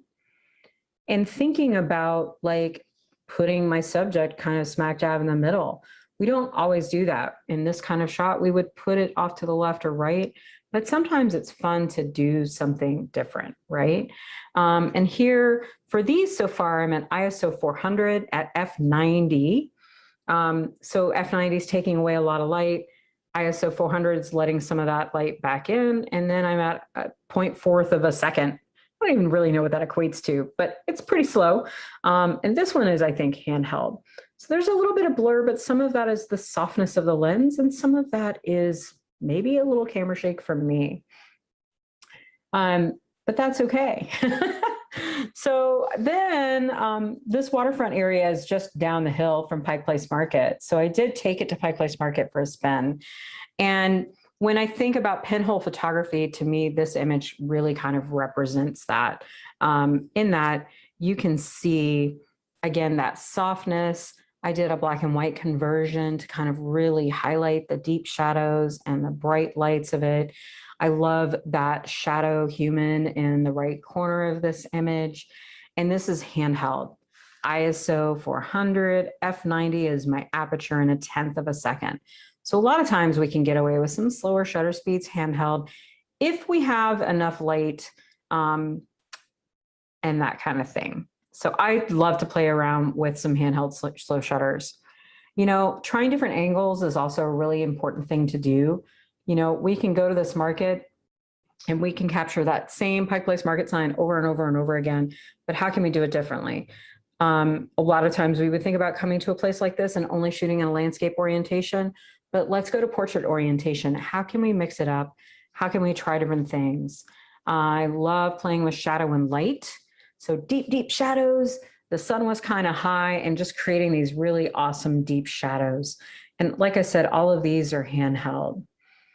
So then after a little bit of time at Pike Place Market on a different day, I went to Seattle Center and started playing around with the architecture there and this tram that runs from Seattle Center to downtown Seattle. And this is, again, handheld. I want intentional movement, and the angle for this would have been really hard for me to get on a tripod because I was standing up on a thing and trying to get higher so I could get a decent angle of this piece of architecture as well as the tram going through, passing through it. So 1/4 of a second handheld, but at ISO 800, because this day was a little bit moodier, a little bit darker, but I wanted my shutter speed slow enough to capture the movement of the tram, but fast enough so that you can see detail of the elements. The other thing you want to think about is when you're playing around, or if you want to play around with adding movement into a scene, get different angles. So this is one side of this piece of architecture. Then I went to the other side and was able to get a different view, a different perspective of the same elements, but in a different way.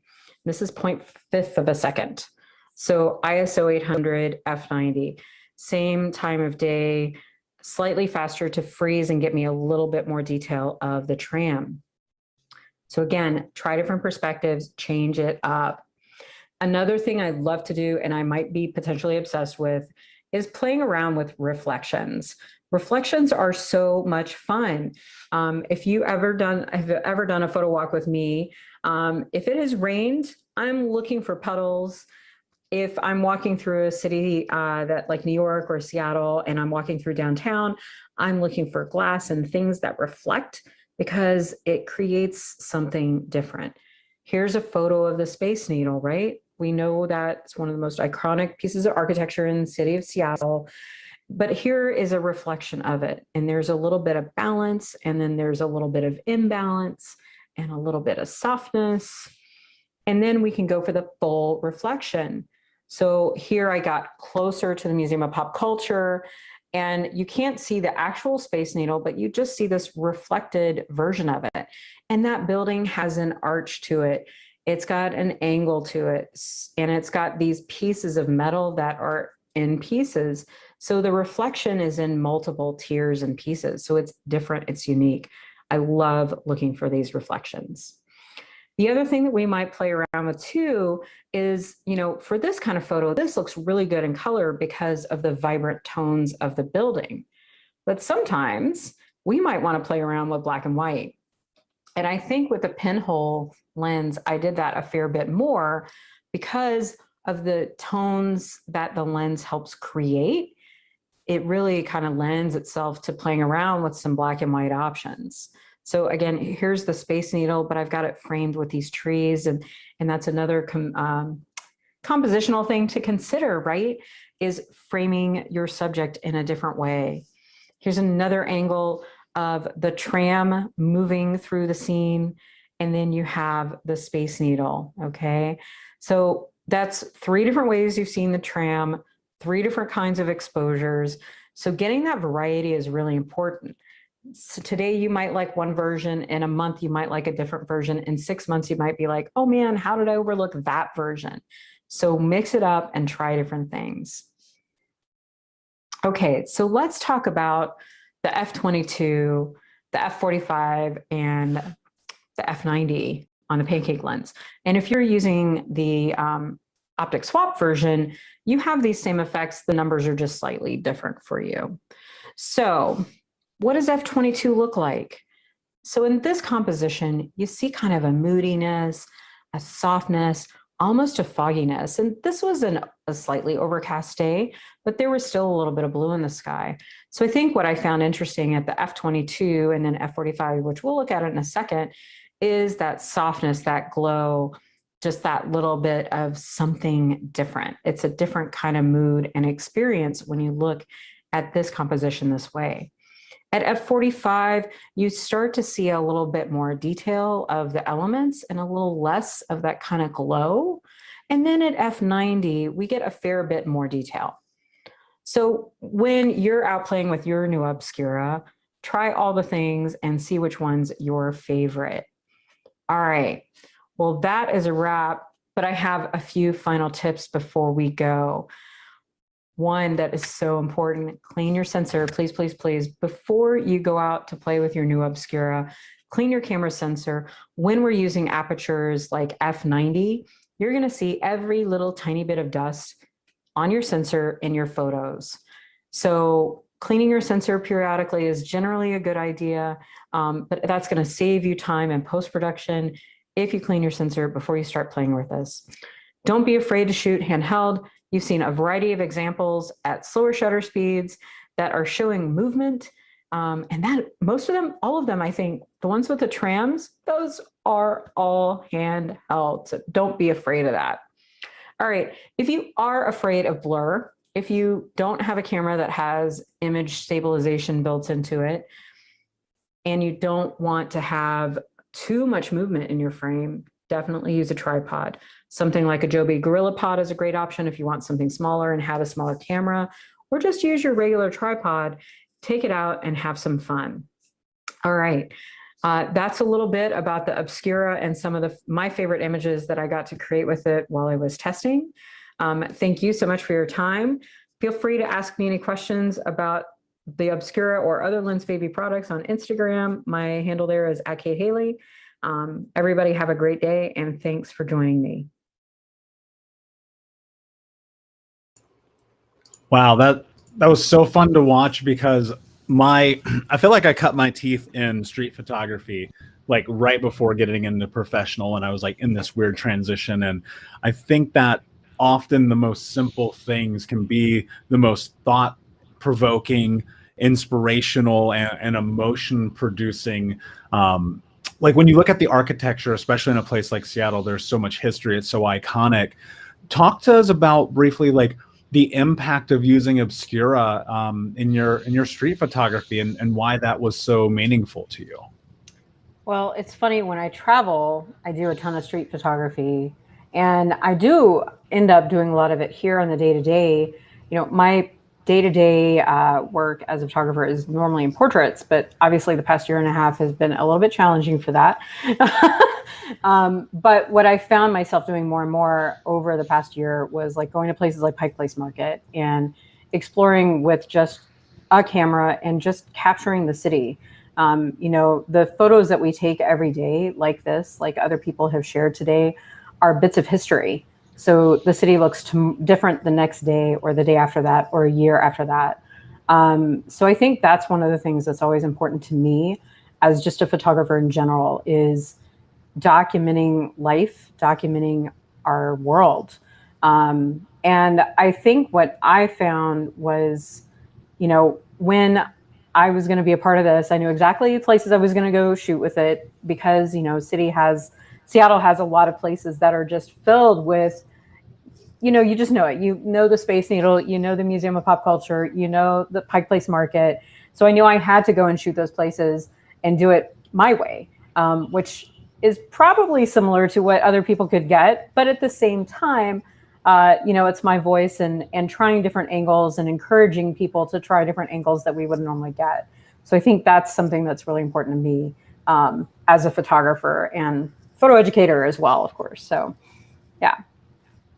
That's awesome. I connect with your thinking about capturing the Pike Place Market and the signs there vertically, and you're shooting vertically with a wide angle, which is has its own set of challenges and is also unique. You're stepping into a space. Had you shot it that way before? Oh yeah. I mean, you just shot it all sorts of ways. That's awesome. Well, I mean, I think that's important. If you don't have the opportunity to travel, I mean, think about what we've been through in the past year and a half. We haven't really been able to travel. I've spent years living out of a suitcase and a camera bag. So the fact that I haven't been able to really leave the city except once or twice in the past year and a half has been challenging. So I'm always thinking about, I need to keep my creativity going. I need to keep my energy up. So I'm going to take a camera, and sometimes it's a Lensbaby setup. Sometimes it's an instant camera. Sometimes it's my phone. But like, I got to try it different ways and get in there and get low or get high at those different perspectives, because that's, again, there's only so many ways you can skin a cat, as they say, right? So how can I do it differently? Yeah, that's great. Well, you did a fantastic job of explaining your process and really walking us through what each of them did. And, I love the distinction as you're looking up at the Space Needle that about what you're seeing from each and the detail and the clouds and how all that factored into the kind of imagery you were creating. Thank you so much. It was really, really great to have your teaching, and you're shortening the learning curve for all of our users. Oh, well, hopefully, hopefully a little bit.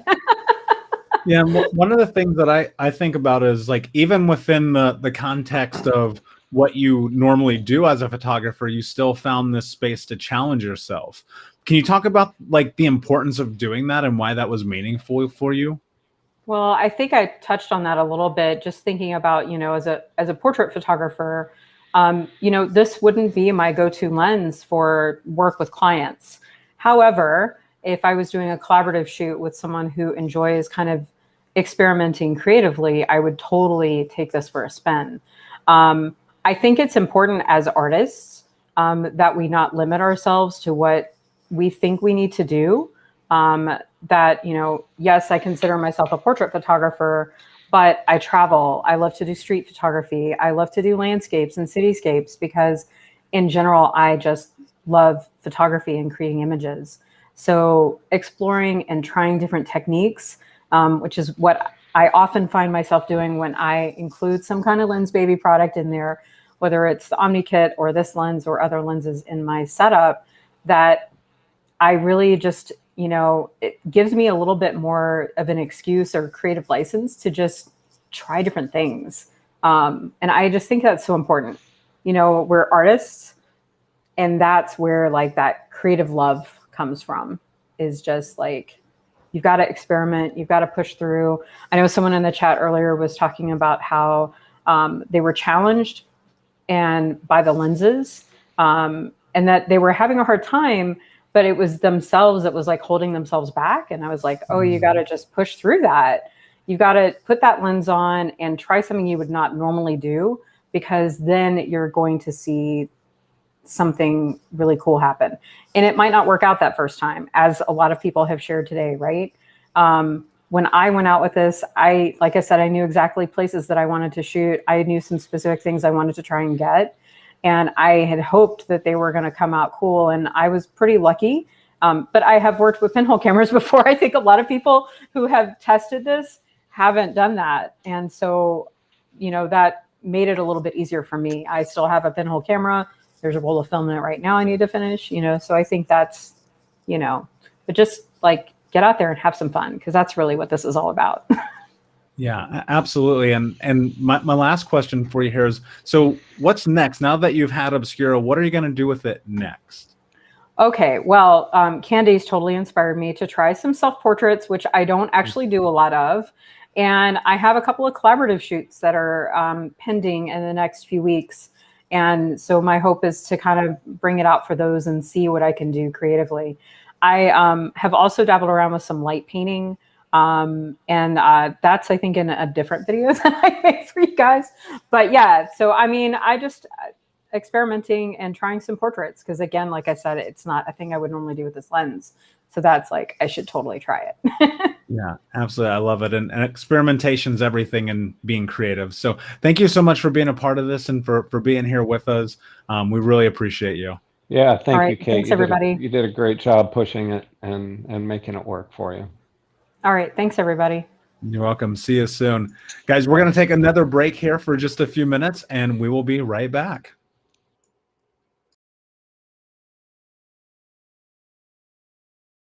This is the new Lensbaby Obscura. It's a really fun lens, and if you're looking for something to really take you out of a creative rut or inspire you to look at the world in a different way, this is a great lens for that. What I loved about the Obscura is the 16mm wide-angle lens, because it allows me to improve the composition in architecture and landscapes. So here it is, the Lensbaby Obscura. Have fun with it and shoot extraordinary with Lensbaby. One of the things that I love about Lensbaby gear in general is it does really, truly push me to try things differently. But one of the things I love about Lensbaby is that they kind of give you back that sense that you're using film, but so much obviously it's digital. The Obscura lens, which is the new lens from Lensbaby, I love the process of learning how to use it. I love the random effects. I love the fact that there's so much that you need to take into consideration before you use it. I felt like I was actually being a proper photographer. With the Obscura, that's just a little bit different, unique.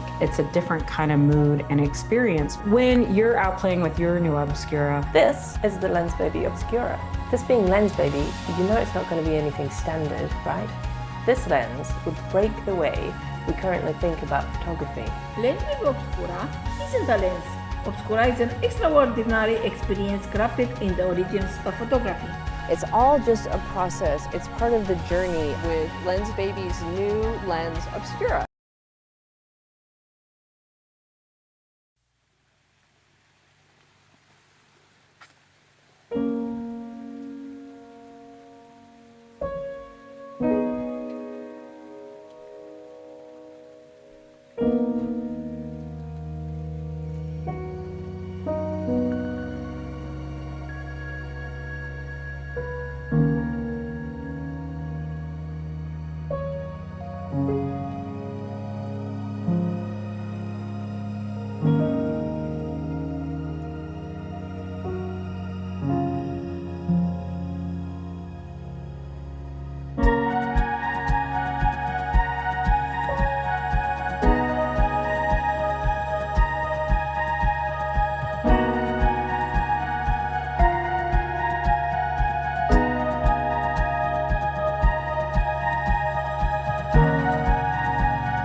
Hey guys, the POV photo guy here, and today will be a very special POV session with the brand new Lensbaby Obscura. Yes, look at that.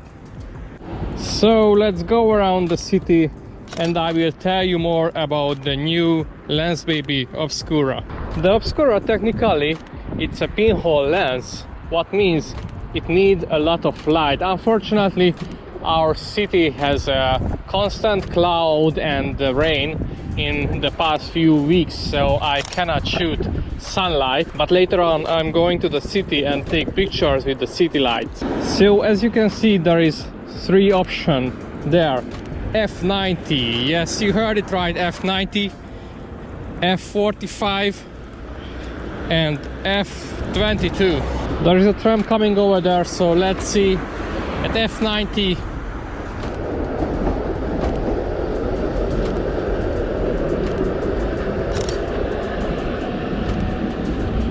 that's nice. The sunlight is very beautiful. So still on F90 and ISO 8000. Let's see.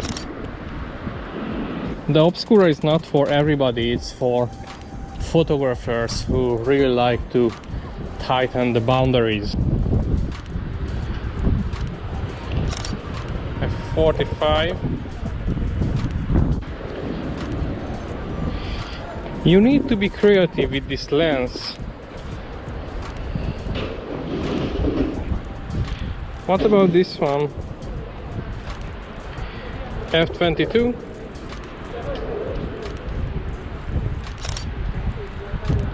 The lights are on now, so let's see how it looks like.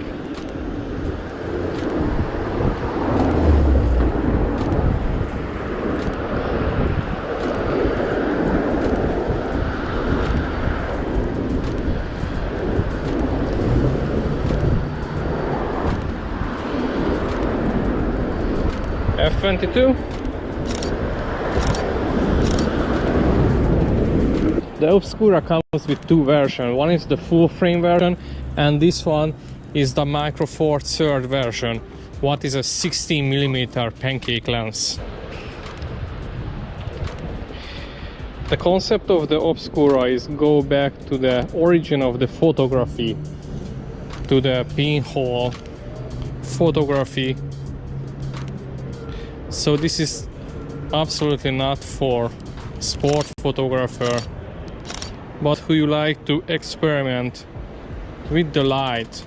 So as you can see, there is no aperture, only the shutter speed, because it's a fixed aperture. You need to crank up the ISO very high. As you see, I'm 6400 and shutter speed is 6. And I will show you something very cool. I'm turning between the 2 options and it gives a pretty cool style.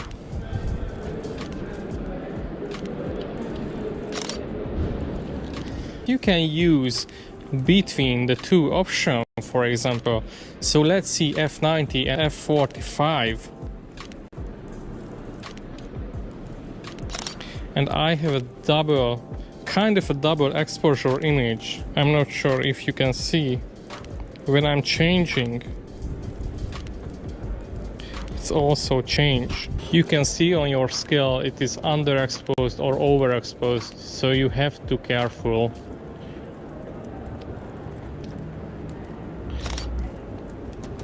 The F90 is the pinhole, but it's technically not a lens, but a clear round hole. The F45 is a pinhole sieve. It has a larger pinhole in the center and the smaller pinholes radiating away from the center. And the 22 is the zone plate and there is circular rings around the hole. 22. I'm playing around my shutter speed. Oh, I like the lights, the car. Look at that. Because the high aperture, make sure your camera sensor is super clean. Otherwise, you can get dirty pictures like this one. If I choose between the 2 options and I make double exposure, technically I can do a quattro exposure. Let's see, I'm on 45 and 22 between. And on the menu, multi-exposure, double frame. And let's see.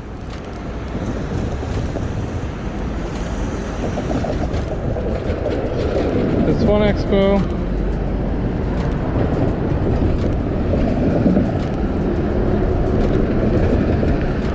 And two expo. Let's see underground. Oh, that's pretty cool. F90.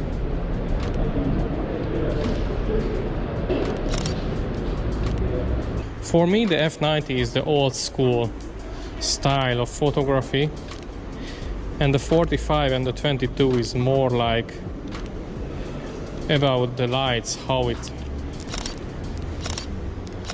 the lights reflects. This is a pretty cool location. Okay. The F90, I went down with the ISO, okay. 1600. F45.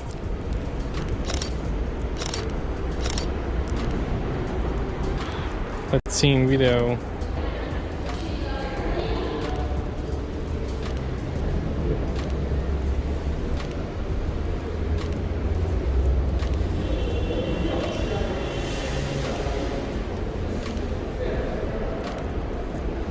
I'm between F90 and 45. I like it this way. Let's try to rotate quick. As you can see, you can be very creative with this lens.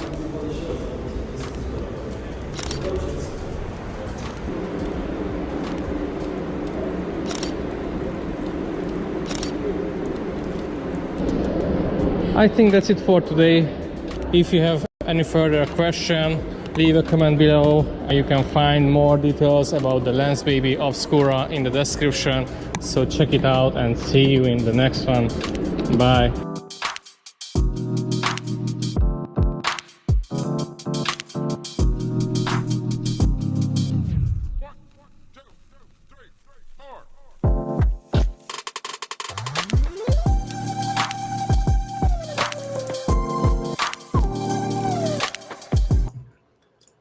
Daniel, thank you so much for that amazing walkthrough. I loved getting to see the first person perspective of you walking around with the camera, showing us what you see and giving us that experience as photographers who've never used this before. So thank you so much for that.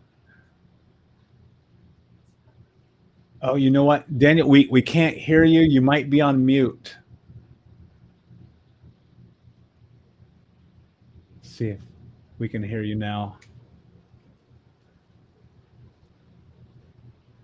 No, can't hear you. This is live. This happens. All right, we'll figure it out. I think we've all been on Zoom enough to know that this happens every single time. Check your mic settings here. Craig, can you hear me? I can hear you just fine. Yeah, you can hear me. You know, we can talk about Daniel's stuff. He doesn't need to chime in. It was pretty amazing. I love Daniel. I love that the movement that you were even pointing it up at the lights above your head and moving your camera around. I just felt like you took advantage of the darker apertures in a way that really maximized what the lens could do and gave us some you know, just a sense of motion that might have been more difficult to do with another lens. So, well done. No, I don't think we have him still. No, That's unfortunately. All right. And yeah, and I agree. And I think a big part of this is when you're going through and you're challenging yourself within even your own style as a photographer. It's very often when you push yourself a little bit further that you really start to understand of what you're capable of, right? I think that you would agree with that, Craig. Yeah, absolutely. And just simple things like as you walked up to that car, Daniel, and the car turned into a reflection, turned into a sign, turned into this image that was, just had that something a little bit different, that might not have happened had you not seen it and had you not been looking through this already dark lens, looking for what it could do to the lights. Yeah, I think that's a great example to all of us as we walk around. What are we seeing? And what is the tool that we've got in our hands help us see differently? Yeah, absolutely. Can you hear me now? Yeah, there you are. Welcome. I'm sorry. Maybe I've just switched to Chrome from Safari. I'm sorry. No problem at all, my friend. Thank you so much. We were just saying how much we love seeing the perspective of you showing your experience of having the camera in your hand and taking the photos. And can you talk about why you shot that video in that style? Yeah, I'm a pretty big fan of the POV photo shoots.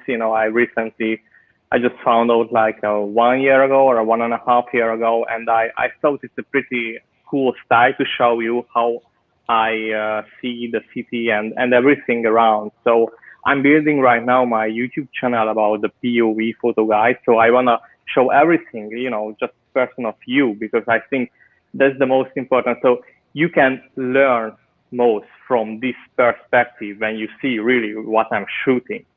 So that's the concept behind this POV style. Yeah, it was really helpful. I think also just seeing the scene and seeing the wide angle with your, POV camera, and then seeing the final image. And on Micro Four Thirds, it's it's narrower than it is on Sony when using the Pancake 16 millimeter, and it was super. Like I could see what you had to work with. That was pretty cool. Yeah. What do you think, Daniel, as you were using the Obscura, you had a few of those shots where you were kind of between the two settings. What was that like for you? Yeah, exactly. That's what I wanna say. So for me, this middle option was the most fun way to shoot, because that's the I don't know how to say, that's a double creativity of the Obscura. So not only got one picture, but a mixed picture. Even because for me this lens is a very, very new experiment, and it's kind of a crazy way, and it's more crazy. So yeah, it's a switch. Yeah, I really loved it. And also, I don't know, maybe it's frozen on the video, but as you see, I tried out the multi-exposure, so double exposure, and when I'm between the two settings and I do a double expo, it's kind of a quattro exposure, or I don't know how to say, but it's weird to shoot like that way. Yeah, and it's so fun because with a lens like this, you have so much room to experiment and to try things. What do you think was the most surprising part of Obscura that you enjoyed? Well, yes. So a lot of the ambassador and beta tester told, and I also mentioned, like, you have to clean your sensor. But in the other side, I really loved how dirty my sensor, because it makes feel more like a really old camera. When you see an analog film, you can see the dirt in the film.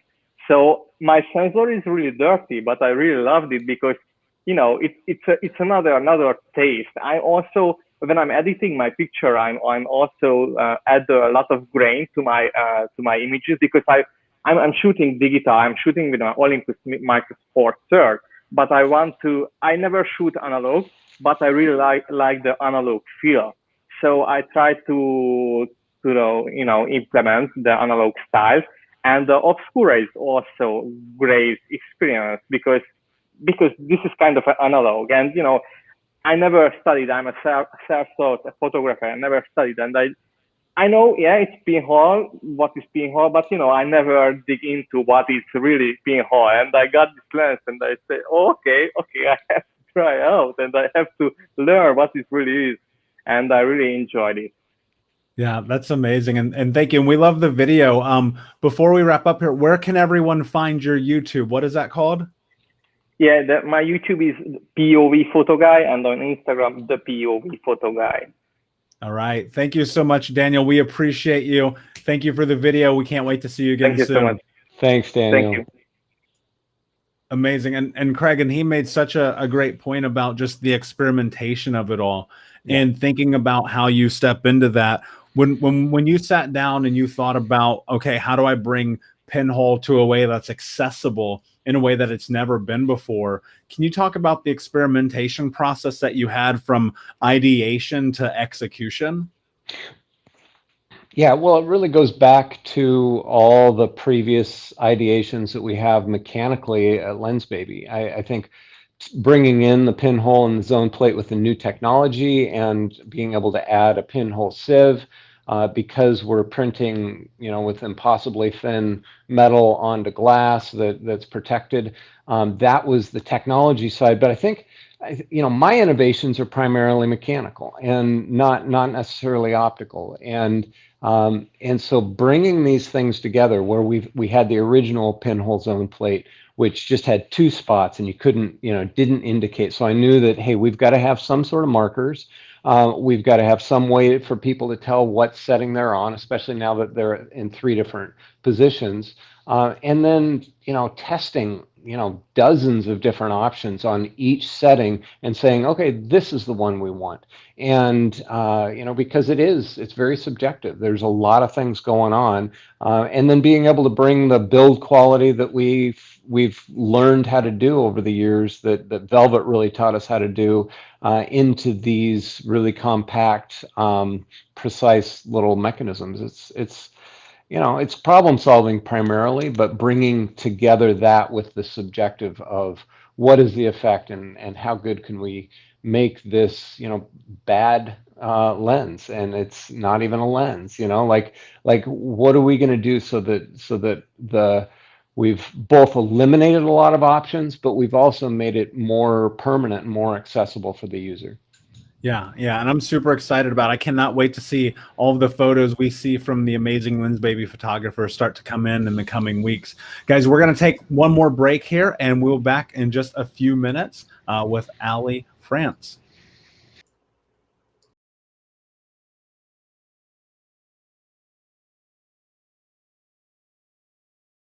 This is the new Lensbaby Obscura. It's a really fun lens, and if you're looking for something to really take you out of a creative rut or inspire you to look at the world in a different way, this is a great lens for that. What I loved about the Obscura is the 16mm wide-angle lens, because it allows me to improve the composition in architecture and landscapes. So here it is, the Lensbaby Obscura. Have fun with it and shoot extraordinary with Lensbaby. One of the things that I love about Lensbaby gear in general is it does really, truly push me to try things differently. But one of the things I love about Lensbaby is that they kind of give you back that sense that you're using film, but so much, obviously it's digital. The Obscura lens, which is the new lens from Lensbaby, I love the process of learning how to use it. I love the random effects. I love the fact that there's so much that you need to take into consideration before you use it. I felt like I was actually being a proper photographer. With the Obscura, that's just a little bit different, unique. It's a different kind of mood and experience when you're out playing with your new Obscura. This is the Lensbaby Obscura. This being Lensbaby, it's not going to be anything standard, right? This lens would break the way we currently think about photography. Lensbaby Obscura isn't a lens. Obscura is an extraordinary experience crafted in the origins of photography. It's all just a process. It's part of the journey with Lensbaby's new lens Obscura.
Hey, Allie, are you there? Hey, I'm good. Can you hear me? I can hear you. So everyone, sorry, we ran into a little bit of a issue here. Unsure why you're not getting audio. So we're working on with the team here to figure out what's going on. So Allie, we are probably going to have to play your video after this. So I'm so terribly sorry. We could hear it in the test run, but we couldn't hear it live. And you know, this is live, so sometimes that is just going to happen. It does. It does. So thank you so much for being here and for being a part of this. Let's just kind of go top to bottom here, right? Can you tell us high level, because we will post the video as soon as this is over. We're going to go throw it in all of our channels and all of our groups so everyone can see that. But can you kind of take us through your experience with Obscura and what you were talking about in the video? Sure. Yeah. So when I got it, I remember, meeting with Craig, and I definitely was a little bit nervous because I don't usually, shoot with wide angle or anything like that. And I remember him talking about Moulin Rouge, and I had to laugh because I loved that movie. So I thought, okay, wait a minute, what is going to happen here? What are we going to do? But what I found is that the way that it affects light really just kind of spoke to me. And so in the video, I talk a little bit about a trip to Chicago, and it just, it was so different than anything that I was used to. And I was terrified, but really, really enjoyed it. Yeah. I think often whenever we step outside of our comfort zone, there is kind of this immediate sense of, I don't know if I'd necessarily use terror, but I get it. Like, it definitely happens. What was your initial perception versus the reality and time of using Obscura?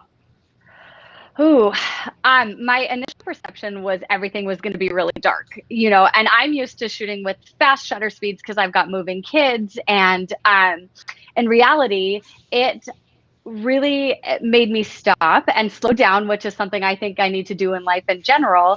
And so using a 30-second shutter speed and playing with that concept instead of bumping my ISO was so fun. I just really loved it. And it was something that I had never really experienced. And so I was kind of blown away by that. It was really, really neat. Did you find yourself frustrated at all in that experience? Because to me, in my world of instant gratification, I'm like, I want the photo now, not 30 seconds from now. I am definitely an instant gratification person, but again, I think because it was so different for me, I was like, I'm going to put any expectations aside because I don't even know what to expect. So I'm going to do something completely different because here's a chance to, because if I hadn't been able to have this opportunity, which I'm so grateful for, so thank you, I don't know that I would have been honestly brave enough to pick it up because I would have been like, oh, that's not for me. But here I am really loving it. It did teach me that maybe my expectations sometimes are, maybe I should question them, I guess, if that makes sense.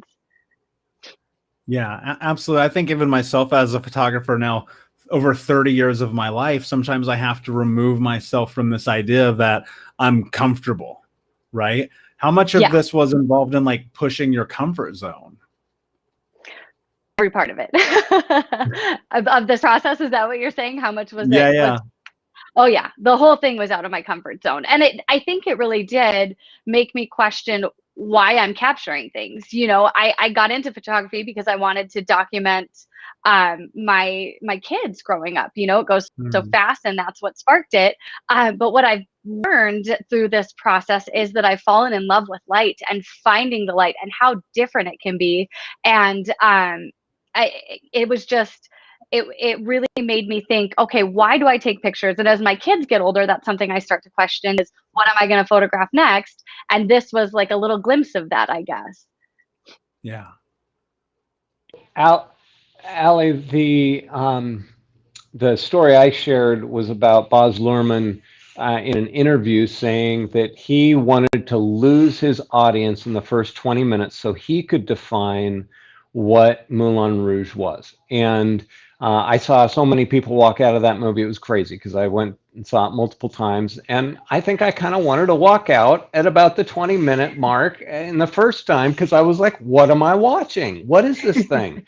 But then he got to define, and the actors got to define what we were watching in a totally different way. Was that similar to your experience? And how did this play out after you struggled with it for a little bit? Okay, so definitely I think that there was a parallel between the experiences, but I have to say I loved Moulin Rouge from the beginning. So I just want to plug that. It's one of my favorite movies. Sorry, I almost walked just out. have to I'm say sorry. that. But no, that was definitely my experience too, was kind of this, oh, what am I shooting and what is this? And especially with the glow effect. You know, at first I was like, nope, I'm starting on Pinhole because this is more my comfort zone and this is what I want. And then as it turns out, some of my favorite images are the ones that have the effects that were with either the sieve or the zone plate. Mm-hmm. And so it was this, no, I don't want to do, really love that. So yeah.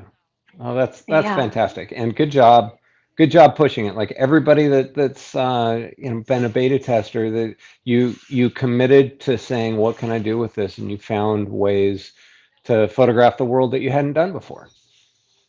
Well, thank you. It was fun. It was definitely an experiment. It's awesome. You know, and through experimentation, we learn and we grow, especially as creatives. Where do you go from here with Obscura? Oof. Man, now I feel like after watching today, everything that Uta shared, I'm obsessed with, but the video, I mean, I was, reading the comments and everybody's talking about chopping onions and using it for video it was so creative. It was a tearjerker. It was nostalgic. So now I want to play with that. But then I really love the city lights. That's my favorite. So now I'm like, all right, I got to go to another city and I got to capture more of this. And I think just play more now that we can, and now share more. I think that's the other thing. I've been trying to be so secret about sharing. So now I'm like, oh, I want to share everything. Yeah, the floodgates are definitely open. And speaking of sharing, we still can't figure out the audio issue on your video. We are going to post it everywhere for everyone to watch, along with all the other videos and the replay of this. I'm so sorry that we didn't get that figured out. Sometimes these things, they just happen. But where can everybody find you to check out your work and more about what you do? I am at Ali France Photography on Instagram, and alifrancephotography.com is my website. Amazing. Well, thank you so much. We appreciate you and cannot wait to see what you do next. Thanks so much for having me. Thanks, Ali. All right. See you soon. Bye. Craig, so here we head into the end of the Obscura launch party. Just first off, hugely inspirational day. I mean, one of the things as being the vice president of sales and marketing here, for an international company, is that I'm always thinking about how do we push our photographers to be more and more creative every single day. And then you come out with this thing and I'm like, okay, what do we do with this? And then to see it in the hands of these amazing photographers from around the world show up and push themselves, not only creatively, but like literally emotionally, to step into challenging themselves to rediscover photography in a way that, we all have an idea, even within the context of Lensbaby, what photography is. And we release something like Obscura, and it just, again, like you said before, it just breaks what you understand as photographers. And so I just have a huge amount of admiration and accolades to give, not only to them, but to our team here at Lensbaby for being amazing in the trials and tribulations of stepping into a new product, because none of us really knew what Obscura was when we sat down and mocked it out. And today I look at it as like, man, this is a groundbreaking product for us.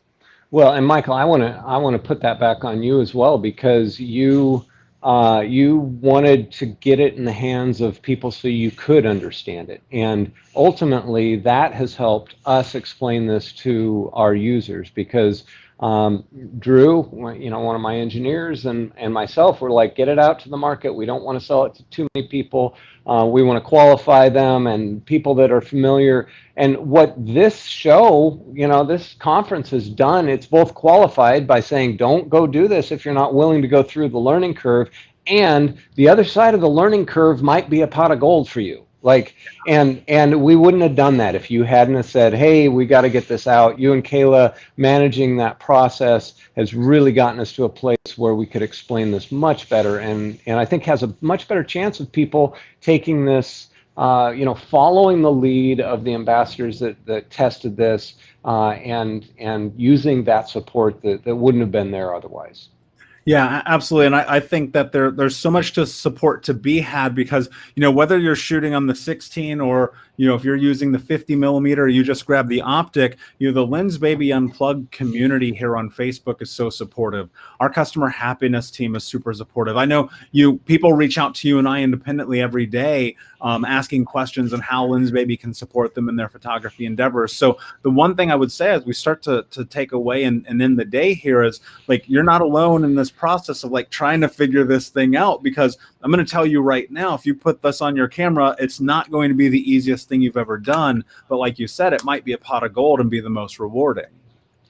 Yeah, I'll tell you, when a pinhole zone plate and zone plate sieve or pinhole sieve image works for me, the angels sing. Like, it is something, it is a difficult process to get there, but when I reduce the elements in my image to something that conveys emotion, despite the fact that it doesn't have fine detail, or the edges are blurry, or it's a long shutter exposure, you know, there are,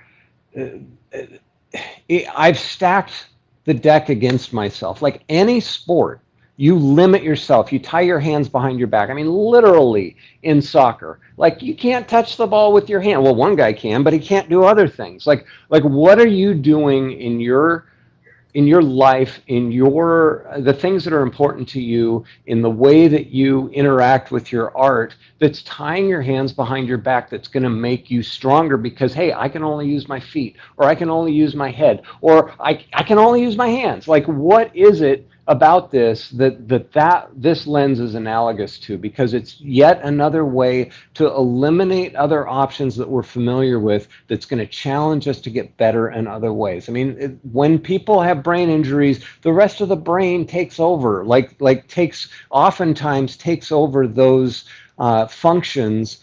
And, you know, when we don't hear, when we don't see, there are heightened awarenesses that come in and come to play here. And so when we're willingly going into that, what kind of heightened awareness are we getting?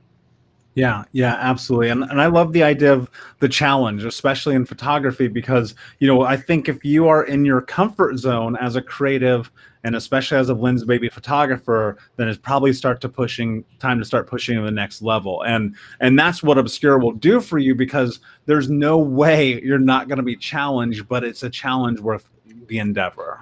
Absolutely. And I do have to say, bringing up brain injuries, I know they're very serious, and oftentimes healing doesn't happen. I don't want to make light of that at all. I do know in some cases, though, that as we have to make up for our weaknesses, we get stronger in ways we didn't expect. Yeah, absolutely. And so for everyone asking in the chat, yes, the Obscura in both the 16 millimeter and in the 50, as well as if you only want to grab the optic because you already have a Lensbaby straight body, you can, but you cannot use one without the other. You do need to have both. They are shipping internationally today. Many people in the chats have already mentioned the fact that they've already got a shipping confirmation from our amazing team down in production. So if you're thinking about it, now is the time. Now is your opportunity. Grab an Obscura. Craig, before we head off, if I'm getting Obscura, this is my first time, maybe first time ever with Lensbaby, where do I start? How do I take this thing and just go for it?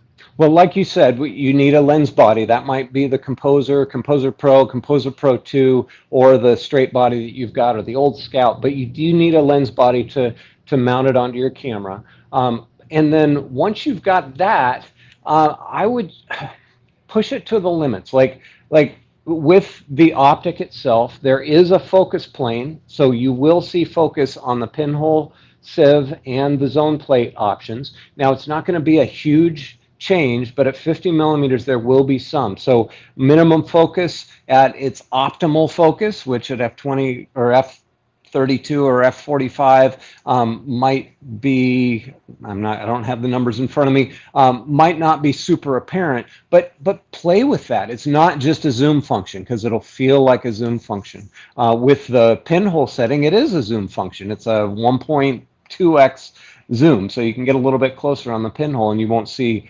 much of a difference in sharpness. So that's it. Push all the mechanical stuff. I would put things in your foreground. So, you know, like shoot through bushes, like Uta was shooting through lots of foliage, and we saw that in a lot of people's images. Put it down in the grass so that you see that foreground, because there's essentially infinite focus on the pinhole, so it's a different look. Put yourself in a situation where you're not just essentially shooting with your kit lens stopped down to f32 or f22. The darkest aperture looks the same, you know, because you don't get a ton of detail with that either. But push yourself, like you know, it's putting yourself in a situation where you've got important subject matter, and then seeing how this lens translates that subject matter in a way that's compelling and in a way that you see better through this lens than through something else. Yeah, I couldn't have said it better myself. So on that note, thank you everyone who's watching. I know some of you guys have been watching all day, so thank you for watching. That's awesome. Thank you to our customer happiness team for being in the chats and being in here with us all day. Thank you to our production team, to you, Craig, to R&D, to the marketing team, Kayla and Keith, to everybody involved in this entire project, and to you guys as the Lensbaby photographers, because ultimately you are the reason why we shoot extraordinary. So have a great day, our friends, and we will see you very soon.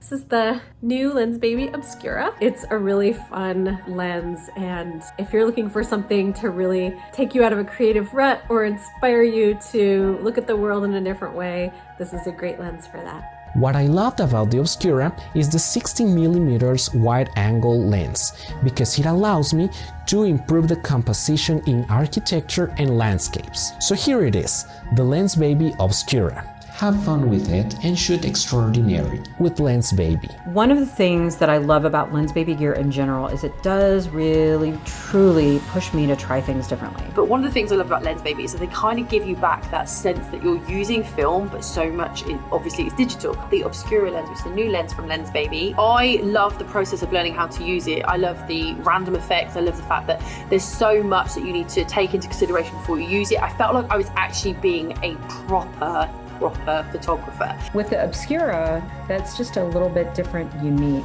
It's a different kind of mood and experience when you're out playing with your new Obscura. This is the Lensbaby Obscura. This being Lensbaby, you know it's not going to be anything standard, right? This lens would break the way we currently think about photography. Lensbaby Obscura isn't a lens.